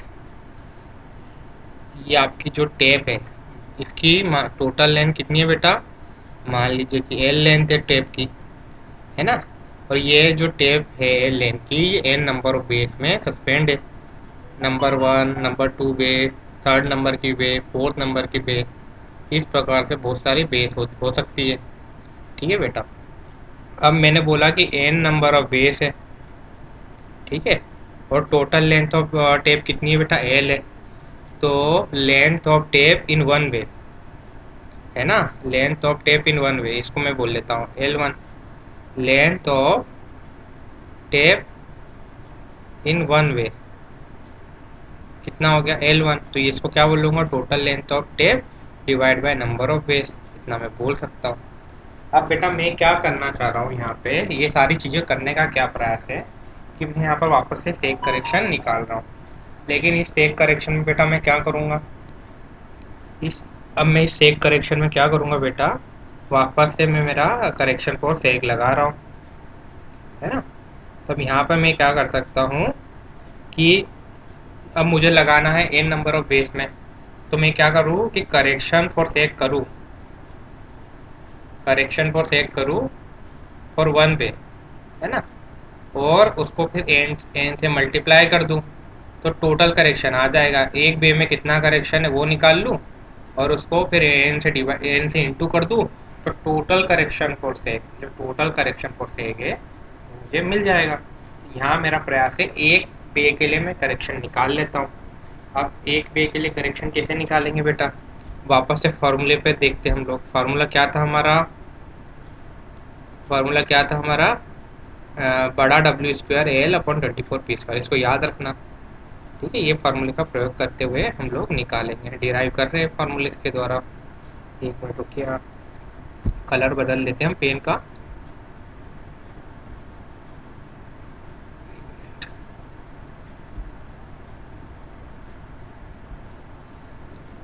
अब बेटा यहाँ देखिए, हम कौन सा फॉर्मूले का प्रयोग करेंगे, C S equal to minus W square L upon 24 P square, ये फॉर्मूले का हम लोग प्रयोग करेंगे। जो केस ऊपर वाले केस में सिंगल वे में ये वाला फार्मूला था ना बेटा, सिंगल वे में ये फार्मूला था, इसका प्रयोग करते हैं हम लोग। देखो ना ऊपर सिंगल वे में यही फार्मूला है ना, देखो ये वाला, इसका प्रयोग करते हैं हम लोग और करते हैं, है ना। तो करेक्शन फॉर सिंगल वे में ये वाला फार्मूला था, इसका प्रयोग करते हैं। और यहाँ बेटा सबसे पहले ये है हमारा माइनस साइन, तो माइनस साइन बाहर निकाल दो, ये निकाल दिया सर मैंने, है ना। फिर ये डब्लू का स्क्वायर, कैपिटल डब्लू का स्क्वायर। अब बेटा कैपिटल डब्लू क्या हो रहा था यहाँ पे, लेंथ पर unit length small W into L हो रहा था, है ना, यही हो रहा था ना कैपिटल डब्लू। अब यहाँ पर मुझे बताइए कि मैं क्या करूँगा, एक यहाँ पर ये जो एल थी ये तो लेंथ ऑफ द टेप थी। अब length of the tape in single way कितना था बेटा, एल बाई एन ही था ना, एल बाई एन था, तो इसका स्क्वायर कर दीजिए आप, है ना। तो ये आपका डब्लू की वैल्यू आ गई है ना। फिर आप वापस से एल का इंटू कर दोगे, देखो यहाँ पर मैंने एल का इंटू करा है, यहाँ भी मैं एल का इंटू कर दूंगा, ठीक है। अब डिवाइड बाय ये, लेकिन यहाँ पर एल का इंटू करूँगा मैं तो एक बे के लिए एन का वापस से मुझे डिवाइड करना पड़ेगा, एल बाई एन करना पड़ेगा, क्योंकि यहाँ मैं बात कर रहा हूँ एक बे की। तो एक बे में लंबाई कितनी है, एल है या एल बाई एन है, एल बाई एन है, ठीक है। तो इसका थोड़ा ध्यान रखना पड़ेगा। अब वापस डिवाइड बाय 24 पी स्क्वायर ये कर दूंगा, तो ये मेरी आ रही correction of sag for one bay, है ना। अब एन बे है तो वापस से एन बेस के लिए एन का इंटू कर देंगे हम लोग। अब क्या करेंगे बेटा, हम लोग इसको सॉल्व करेंगे, तो ये एन और एन कट गया। तो जब आप इसको सॉल्व करोगे तो ये फार्मूला कुछ इस प्रकार से बन जाएगी, ये स्मॉल डब्लू का square upon 24 n square P square. इसको आप इस प्रकार से भी लिख सकते हैं, ये एक और एल बचेगा ना बेटा यहाँ पर, इस प्रकार से ये बन जाएगा formula, W square L upon में 24 n स्क्वायर पी स्क्वायर, ये फार्मूला बन जाएगा। देखिए यहाँ पर मैंने वो लिख भी दिया है आपको, मैंने आपको चीज़ें समझा भी दी है, लिख भी दी है। मैं आशा करता हूँ हमको चीज़ें समझ में आ रही होगी। अब देखिए अगर यहाँ पर ये जो फार्मूला था ऊपर, ये सिंगल बे के लिए था, अगर सिंगल बे होता तो यहाँ पर एन की वैल्यू 1 रख दीजिए, तो ऊपर वाला फार्मूला बन जाएगा। तो इस प्रकार से आप करेक्शन फॉर सेक को कर सकते हैं, लगा सकते हैं। आगे बढ़ते हैं हम लोग, है ना बेटा, चीज़ें समझ में आ रही होगी आपको। फिर देखिए मैंने आपको बता दिया ये टेप स्टैंडर्डाइज इन कैटेनरी, कैटेनरी में स्टैंडर्डाइज करेंगे और फिर उसको फ्लैट में यूज़ करेंगे तो करेक्शन फॉर सेक फिर पॉजिटिव आ जाएगा। जो चीज़ पहले नेगेटिव आ रही थी वो पॉजिटिव आ जाएगी, क्योंकि हमने वाइस वर्सा वाली चीज़ कर दी है, ठीक है। चलिए अब अगले टॉपिक पे आते हैं, नॉर्मल टेंशन क्या होता है बेटा। नॉर्मल टेंशन क्या होता है, नॉर्मल टेंशन क्या होता है बेटा, इसके बारे में हम लोग बात कर लेते हैं। अब बेटा क्या होता है कि जो आप पूल अप्लाई करते हो, कहाँ पूल अप्लाई करते हो, फील्ड पे। अगर आप फील्ड पे एक ऐसा पूल लगाते हैं जिसके द्वारा जो आपका जो पूल करेक्शन है और जो सेक करेक्शन है वो बराबर आ जाए, तो क्या होगा, जो वो जो पूल की वैल्यू हो गई, दैट पूल की value is called your normal tension. यहाँ मैंने लिखा भी उसको, देखो बहुत अच्छे से लिखा है, normal tension, normal tension is the theoretical pull, है ना, ऐसा थियोरेटिकल पूल जहाँ पर आपका pull correction is numerically equal to sag correction. Pull correction क्या था, P minus P not L upon A, है ना, ये पूल करेक्शन था। और पूल करेक्शन किसके बराबर हो जाएगा, सेक करेक्शन के, W square L upon 24 P का स्क्वायर, ये हो जाएगा। तो ये किस वैल्यू पे होगा, एक पर्टिकुलर पूल के एक पर्टिकुलर वैल्यू पे होगा। तो पूल की उस पर्टिकुलर थ्योरेटिकल पूल की वैल्यू को मैं बोल देता हूँ बेटा नॉर्मल टेंशन। अब इसको मैं डिनोट करूँगा बेटा किससे, सिंबल पी एन से, सिंबल पी एन से डिनोट करूँगा। तो यहाँ पर पी एन लिख दिया बेटा मैंने, यहाँ पर पी एन लिख दिया, है ना, पी की जगह पी एन लिख दिया। तो ये आपका पी एन जो हो गया हमारा, ये हो गया हमारा normal tension. Normal tension pool की वो थ्योरेटिकल वैल्यू, जब आपका पूल की वो थ्योरेटिकल वैल्यू जो आपका पूल करेक्शन बराबर हो जाए सेक करेक्शन, ठीक है, एक और पॉइंट था मैंने आपको बता दिया। आगे बढ़ते हैं, हम लोग बहुत सारे पॉइंट को कवर करते जा रहे हैं। ठीक है, क्वेश्चन भी कर रहे हैं हम लोग। ठीक है, चलो देखिए, अब इसमें मैं आपको फटाफट बता देता हूँ। देखिए, आपको सेक करेक्शन लगाना है। 30 मीटर की स्टील की टेप दी है। कितना पुल लगाया आपने? 80 किलो न्यूटन, 80 न्यूटन का पुल लगाया। और 3 बेल थी, और 10 मीटर है, और 10 मीटर ईच। 30 मीटर की टेप थी। ठीक है, और 3 बे आपको दे दिए मैंने, है ना। और हर बे में जो टेप की लंबाई हो 10 मीटर की हो गई, ये भी सवाल में दे दिया। अब cross section area of the base आपको दे दिया बेटा। कितना दे दिया? 8 mm² दे दिया। Unit weight of the tape भी दे दिया आपको, 77 kN/m³ दे दिए बेटा। अब निकाल लो सेक करेक्शन। अब सेक करेक्शन में बेटा क्या करना है आपको? सेक करेक्शन क्या होता है बेटा? देखिए, आप सेक करेक्शन जो होगा, सबसे पहले तो आप लोग क्या करिए कि कभी भी कुछ चीज़ पूछे नहीं समझ में आए तो फार्मूला लिखिए। W²L/24 P², फार्मूला लिख दिया। अब देखो कि क्या चीज़ दी है क्या नहीं दी है। पुल दिया है, पी की वैल्यू दी है 80 न्यूटन, लिख दिया आपने। एल की वैल्यू दी है 30 मीटर, वही लिख दी मैंने एल की वैल्यू।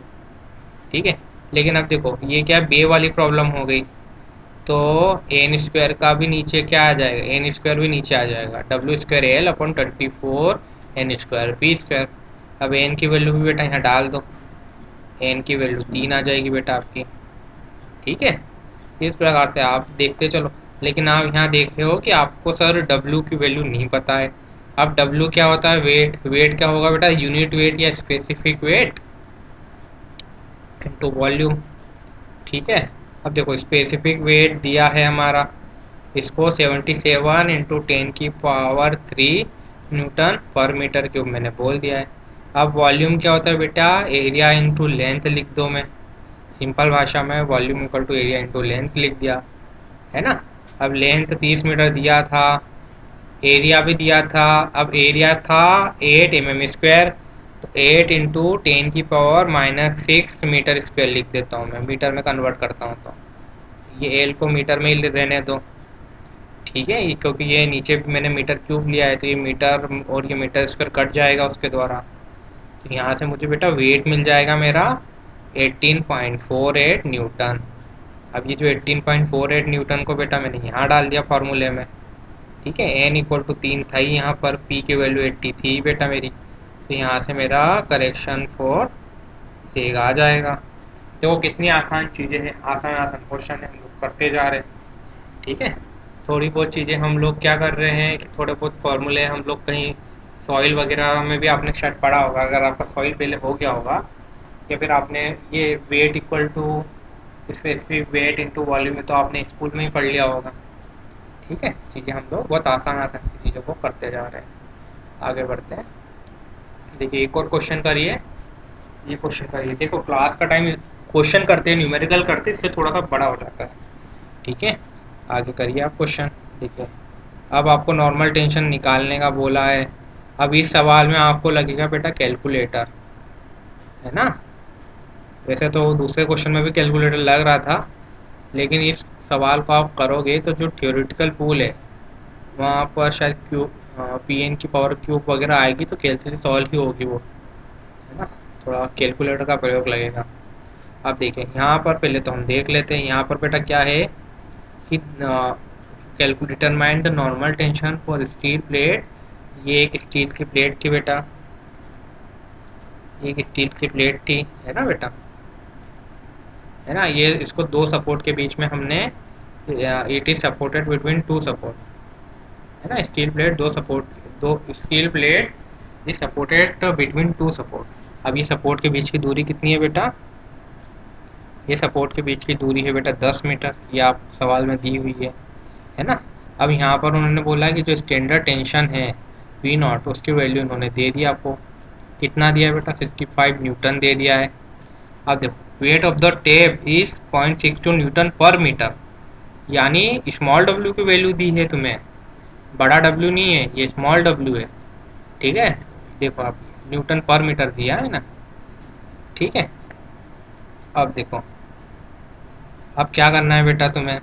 तुम्हें क्या बोला? ए की वैल्यू भी दी है, तुम्हें ई की वैल्यू भी दी है, नॉर्मल टेंशन बोला है। नॉर्मल टेंशन क्या करोगे? P N minus P not L upon A E बराबर ये कौन सा करेक्शन है, पूल करेक्शन बराबर से एक करेक्शन कर दो, डब्लू स्क्वायर अपॉन में 24 पी एन का स्क्वायर। वो जो चीज़ ऊपर पढ़ाई थी वही चीज़ मैंने यहाँ लगा दी। देखिए ये जो चीज़ पढ़ाई थी मैंने इसको अप्लाई कर दी बेटा, है ना। करिए आप, कुछ नहीं है, क्वेश्चन में वैल्यू रखना है, आंसर निकालना है। बस क्वेश्चन को समझना है कि क्वेश्चन की भाषा क्या है, और अपना सोल्यूशन निकालना। आप देखो यहाँ पर एल और एल को मैंने काट दिया, है ना। लेकिन अब देखो कैपिटल डब्ल्यू की वैल्यू कैसे निकाली तुमने, स्मॉल डब्ल्यू इंटू एल। क्या करी, 0.62 इंटू एल, एल कितना था 10 मीटर, ये देखो ना 10 मीटर है ना बेटा। तो यहाँ से कैपिटल डब्ल्यू की वैल्यू आप निकाल और रख दोगे, कैपिटल डब्ल्यू की वैल्यू, और फिर नॉर्मल टेंशन की वैल्यू आप निकाल लोगे। इस प्रकार से सवाल को हल कर लेना। चलो आगे बढ़ते हैं, reduction of length to mean sea length. अब बेटा क्या होता है कि जो हमारा अर्थ का सरफेस है वो कैसा है, हमने पढ़ा था जियोइड होता है सर। लेकिन हमने फिर बोला था कि प्रैक्टिकल पर्पस के लिए वो कैसा मानना है, ठीक है। प्रैक्टिकल पर्पस के हिसाब से हमने मान लो कि स्फेरॉइडल शेप हो गया उसका, है ना। तो क्या होता है बेटा, जो अर्थ के सरफेस को मैं स्फेरॉइडल शेप का मान लेता हूँ, तो क्या होता है कि अगर मैं जो अर्थ का सरफेस है ना, तो वहाँ पर जो मीन सी लेवल है, अगर मैं मीन सी लेवल के ऊपर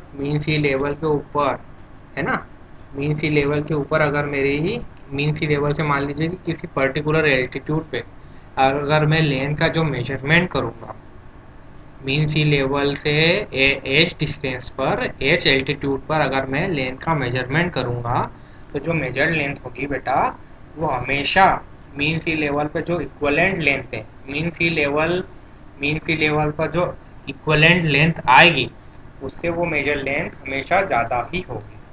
आप देख सकते हैं मैंने यहाँ पर एक फिगर के माध्यम से आपको समझाने की कोशिश करी। देखिए मान लीजिए कि ये जो है मीन सी लेवल है आपका यहाँ कहीं पे।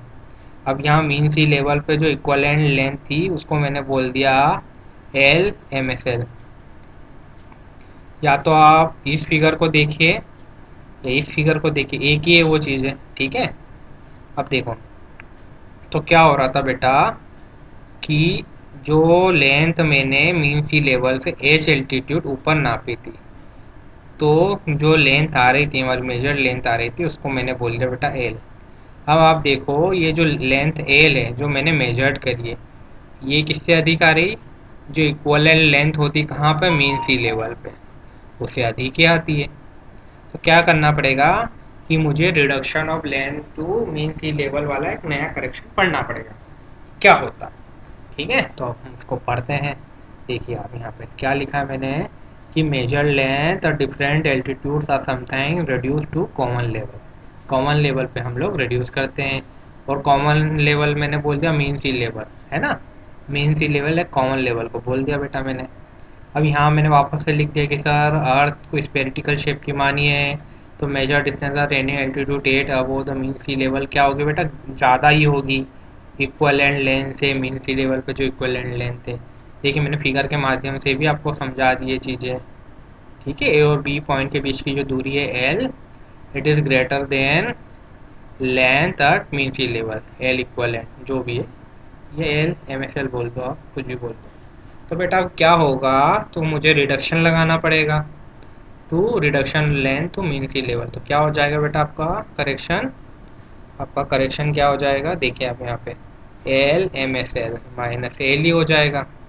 ये लेंथ होनी थी, लेकिन आपने ये वाली लेंथ क्या कर ली, मेजर लेंथ ये हो गई आपकी, ठीक है। अब बेटा मुझे एक चीज़ बताइए, आपने ट्रिग्नोमेट्री पढ़ी है, चाहिए एक मिनट।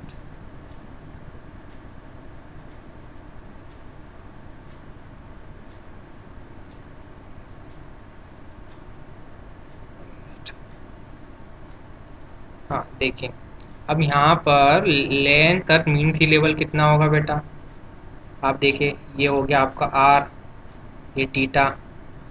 तो तो अगर मैं टीटा की वैल्यू को छोटा मान लो थोड़ा, तो L eight mean sea level को मैं आर थीटा बोल सकता हूँ क्या, ट्रिग्नोमेट्री के द्वारा,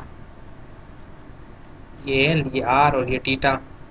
तो टीटा इक्वल टू क्या बोल दूँ बेटा मैं, एल बाय आर बोल दूँ, है ना। तो L equal to R theta, theta को बहुत छोटा समझ लीजिए आप, ठीक है। अब सिमिलरली जो आर प्लस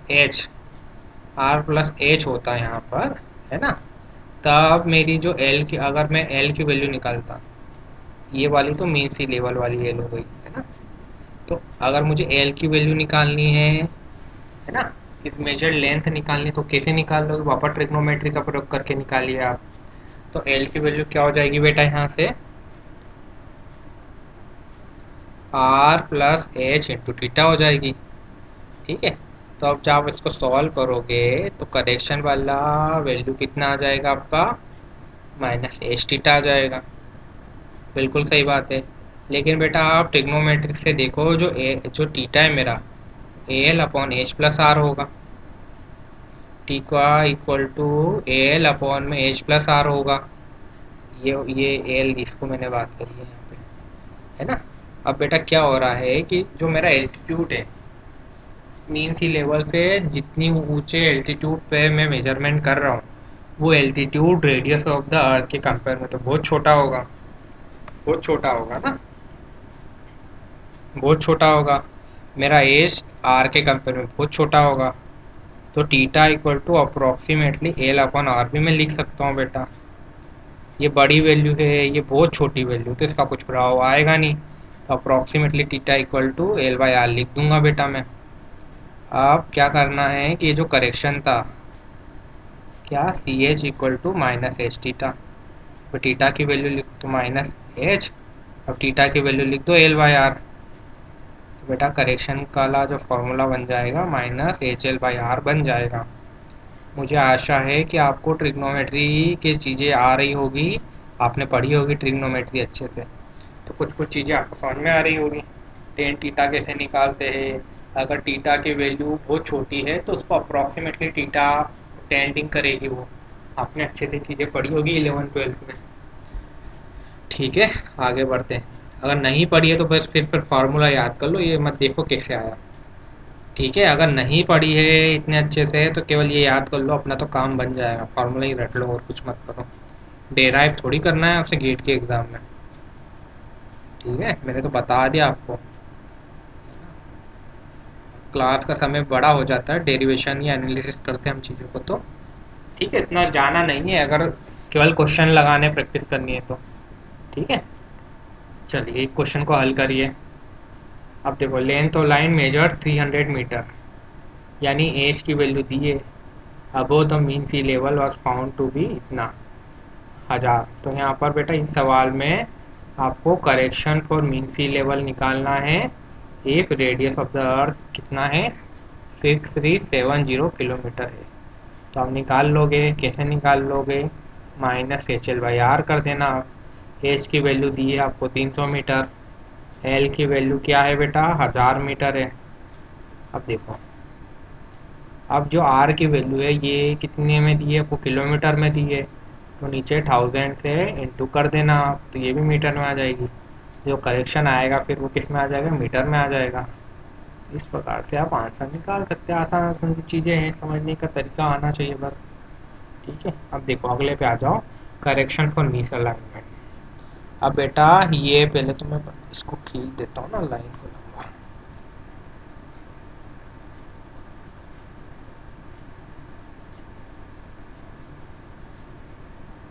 देखो करेक्शन फॉर मिस अलाइनमेंट बता रहा हूँ बेटा मैं आपको। अब क्या होता है कि बेटा कब जब आप सर्वे करने जाते हैं तो क्या होता है कि आपको बहुत स्ट्रेट लाइन की दूरी नापनी, बहुत लंबी स्ट्रेट लाइन है, वो चेन जो लेंथ है, जो चेन की लंबाई है, मान लो कि आपको 100 मीटर नापना है, 100 मीटर के लगभग 100 मीटर की दूरी पे ए और बी पॉइंट है, ए और बी पॉइंट लगभग 100 मीटर की दूरी पे, उनके बीच की आपको दूरी नापनी है। अब चेन लेंथ मैंने आपको दे दी है 20 मीटर, जाके दूरी नापी आप। अब क्या होगा कि अगर आपने क्या करा कि आपको बीच में इंटरमीडिएट पॉइंट इस्टेब्लिश करना है, यानी आपको रेंजिंग करनी पड़ेगी। जब आप प्रॉपरली अपने सर्वे लाइन को रेंज आउट नहीं करोगे तो जो दूरी आएगी, वो दूरी जो एक्चुअल दूरी है 100 मीटर, उससे अधिक आ जाएगी, है ना। तो तब हमें करेक्शन पर मिस अलाइनमेंट लगाना पड़ेगा। तो ये करेक्शन हमेशा नेगेटिव होता है। अब देखिए किस प्रकार से। अब आपको यहाँ पर मैंने बोला ये पॉइंट ए, ये B1 है, ये B1 यहाँ पर होगा कहीं बेटा, है ना, और ये B पॉइंट है। अब मैंने आपको बोला कि बेटा जाओ फील्ड पर और ए और सी के बीच की दूरी निकाल लो। अब आप ए और सी के बीच की दूरी निकालने गए तो पहले आप ए से आपको B1 जाना था, ये दूरी निकालनी थी, फिर प्लस B1 से सी के बीच की दूरी निकालनी थी, तो आपको ए सी दूरी मिल जाती। लेकिन क्या हो गया कि अगर मिस अलाइनमेंट हो गया आपसे तो आप B1 की अगर B पॉइंट तक दूरी निकाल लोगे, फिर आप B से C पॉइंट के बीच की दूरी निकाल लोगे, उसको आप बोल दोगे AC। यानी आपको इस तरीके से मेजरमेंट करनी थी कि जो ए और सी वाली जो लाइन थी वहीं पे B1 बीच में आ जाता, उसी लाइन की सीध में आ जाता, लेकिन मिस अलाइनमेंट हो गया, B1 डिस्प्लेस होकर B पे पहुंच गया, तो जो दूरी आएगी कुछ अधिक आ जाएगी, मेजर दूरी अधिक आ जाएगी, है ना। तो क्या करना पड़ेगा, आपको करेक्शन लगाना पड़ेगा, और करेक्शन में आपने मेजर वैल्यू ज़्यादा नापी है तो करेक्शन क्या होगा आपका, नेगेटिव होगा। ठीक है, तो वही चीज़ों को मैंने समझाया है। अब देखो B1 और B के बीच की दूरी मान लीजिए कि h है ना, तो L1 की वैल्यू आप L1 ये है, L1 ये है बेटा, A और B के बीच की दूरी है बेटा L1, तो A और B1 की दूरी कितनी होगी बेटा, L1 square minus H square, इसका अंडर रूट ले लेंगे, है ना। अब देखें यहाँ पर बी और सी के बीच की दूरी कितनी है आपकी बेटा, L2। अब यहाँ पर B1 सी के बीच की दूरी कितनी होगी, L2 का स्क्वायर माइनस एच का स्क्वायर, ये होगी। तो जो मेरी ट्रू दूरी होगी, तो ट्रू दूरी कितनी होती है, रुक जाइए पेन का कलर बदल देता हूँ। अब देखिए मेरी ट्रू वाली दूरी ये हो रही थी, ए से B1 यानी AB1 प्लस B1C, ये मेरी सही वाली दूरी हो रही थी। ठीक है, तो AB1 प्लस B1C, ये दूरी को आप प्लस कर दीजिए, ट्रू वाली वैल्यू हो जाएगी।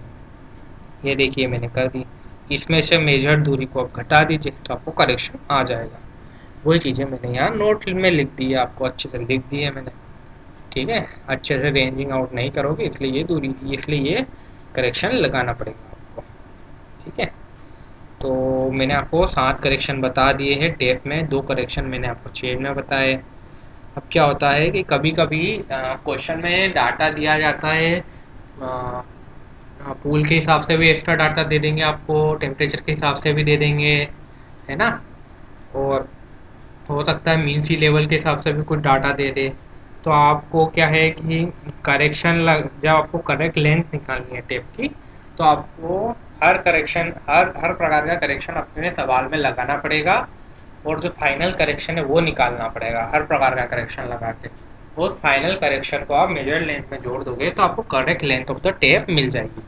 तो ये मैंने लिख दिया कंबाइनिंग करेक्शन के ऊपर हिसाब से note. In actual practice each of the above correction based on the length recorded are combined by addition, ये मैंने नोट भी लिख दिया आपको। ठीक है, आगे बढ़ते हैं, यहाँ से मेरे करेक्शन हो गए ख़त्म।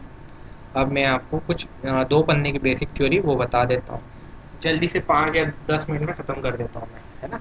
अब देखो field work in chain survey, इसको फील्ड वर्क में क्या क्या होता है हल्का से रिविजन कर लेते हैं। देखो सबसे पहले होता है बेटा आपका रिकॉनाइसेस सर्वे। अब रिकॉनाइसेस सर्वे में क्या करते हैं बेटा कि हम लोग आपको बोलेंगे कि बेटा फील्ड पे जाओ, है ना, आप फील्ड पे जाओ और फील्ड का इंस्पेक्शन करके आ जाओ। अब आप फील्ड पे जाओगे इंस्पेक्शन करने तो आपको आपके टेरेन कैसी उसका एक जनरल आइडिया हो जाएगा, एक जनरल आइडिया लेके आप आ गए फील्ड पे। तो अब आपको जनरल आइडिया कैसे होगा कि भाई रिवर कहाँ रिवर है, कहाँ हिल है। ठीक है, तो आप physical features of the ground के बारे में जान लोगे, आइडेंटिफाई कर लोगे। अब एक बार आपने रिकॉनाइसेस सर्वे कर लिया तो आप क्या कर पाओगे, जो best possible arrangement of triangle है ना, उसको आप डिसाइड कर पाओगे।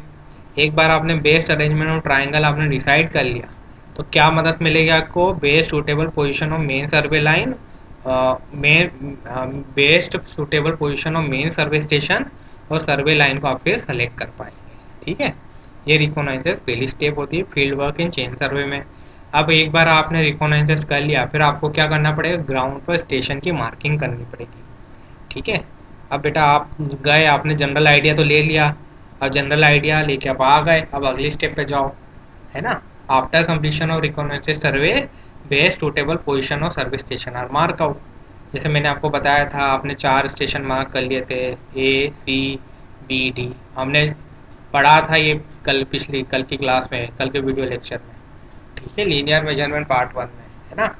और such that they can be easily identified afterwards if required. इस प्रकार से करना है कि ये जो मेन सर्वे स्टेशन है ये क्या हो जाए, आइडेंटिफाई हो जाए। अब तीसरे स्टेप में क्या है, रनिंग सर्वे लाइन।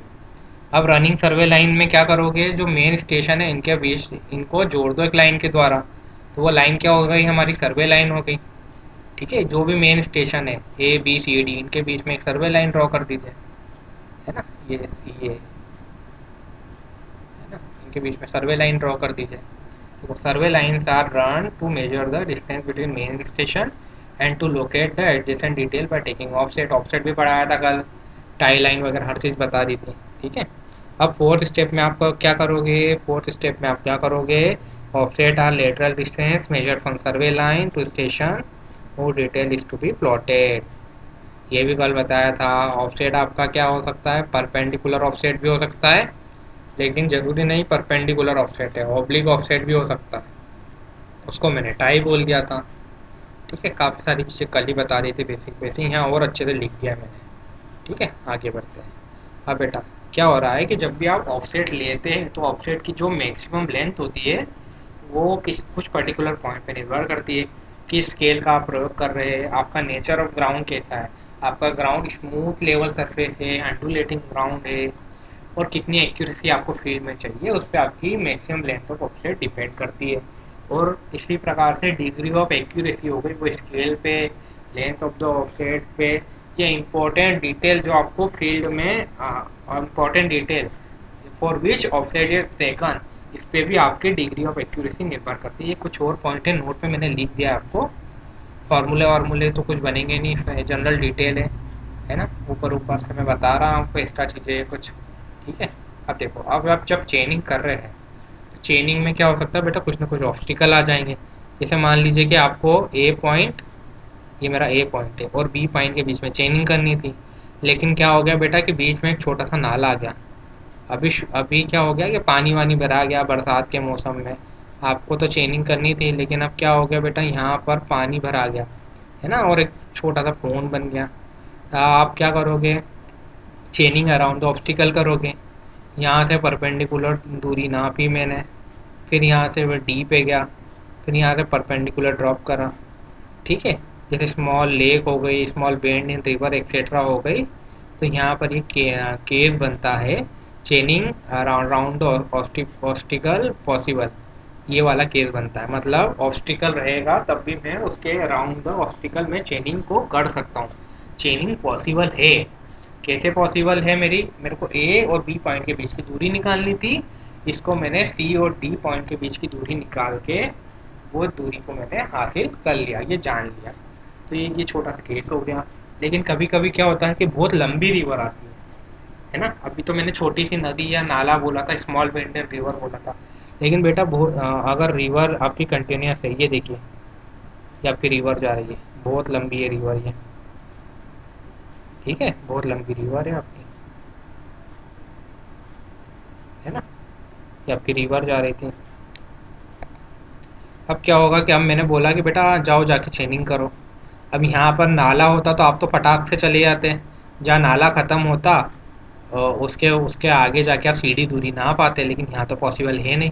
इस केस में क्या करना है कि मैंने बोला कि बेटा जाके ए और बी पॉइंट के बीच की दूरी नाप के आओ। कैसे नापोगे, कैसे नापोगे, देखो, उसके लिए कुछ स्टेप लिखिए, है ना। जैसे जैसे सेलेक्ट करा मैंने 2 points A and be on chain line on either side of obstacle. Obstacle का क्या है मेरा, यहाँ पर मेरी रिवर क्या ऑब्स्टिकल है ना, जिसके कारण मैं चेनिंग नहीं कर पा रहा हूँ बेटा। अब मेरे को ए और बी पॉइंट के बीच की दूरी पता करना है, कैसे पता करूँगा, पहले तो मैंने दोनों पॉइंट चूज़ कर लिए जिनके बीच की मुझे दूरी निकालनी थी, जैसे ए और बी पॉइंट, है ना। अब मैं यहाँ से एक परपेंडिकुलर डालूंगा A D on A B at A, है ना। ये मैंने पर ये जो ए बी है, नदी जा बना देता हूँ मैं यहाँ पे, ठीक है। अब यहाँ से एक परपेंडिकुलर डाल दूंगा ए के ऊपर, ये यहाँ कहीं जाएगा आगे, और डी पॉइंट तक ये परपेंडिकुलर गया, है ना।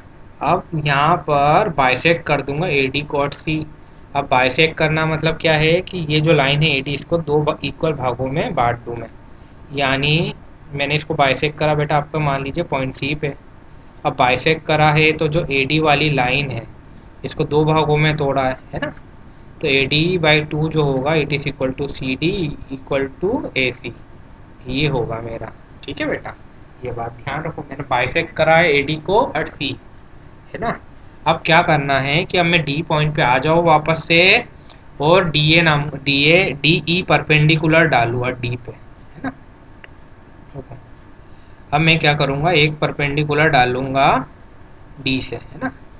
अब सॉरी, अब मैं क्या करूँगा कि मैं जो एक परपेंडिकुलर डालूँगा डी, और ये जो डी लाइन है किसके परपेंडिकुलर होगी, हमारी ए डी लाइन पर, ठीक है। अब फोर्थ स्टेप आप लोग पढ़िए, erect A perpendicular D at D, है ना। डी पे, ए से नहीं, डी से परपेंडिकुलर डालूंगा, है ना, on A D such that point E is in line with C and B. अब ये जो परपेंडिकुलर डाल रहा हूँ मैं डी, किस पर परपेंडिकुलर, ये डी वाली लाइन ए डी लाइन पे परपेंडिकुलर है, और परपेंडिकुलर लाइन को कितना लंबा रखना है, ई पॉइंट तक लंबा रखना है। और इस प्रकार से रखना है कि जो मेरा ई है, सी है और बी है, वो ए की लाइन में आ जाए। देखिए आप, इरेक्ट परपेंडिकुलर, एक मिनट पेन का कलर वापस से बदल लेते हैं।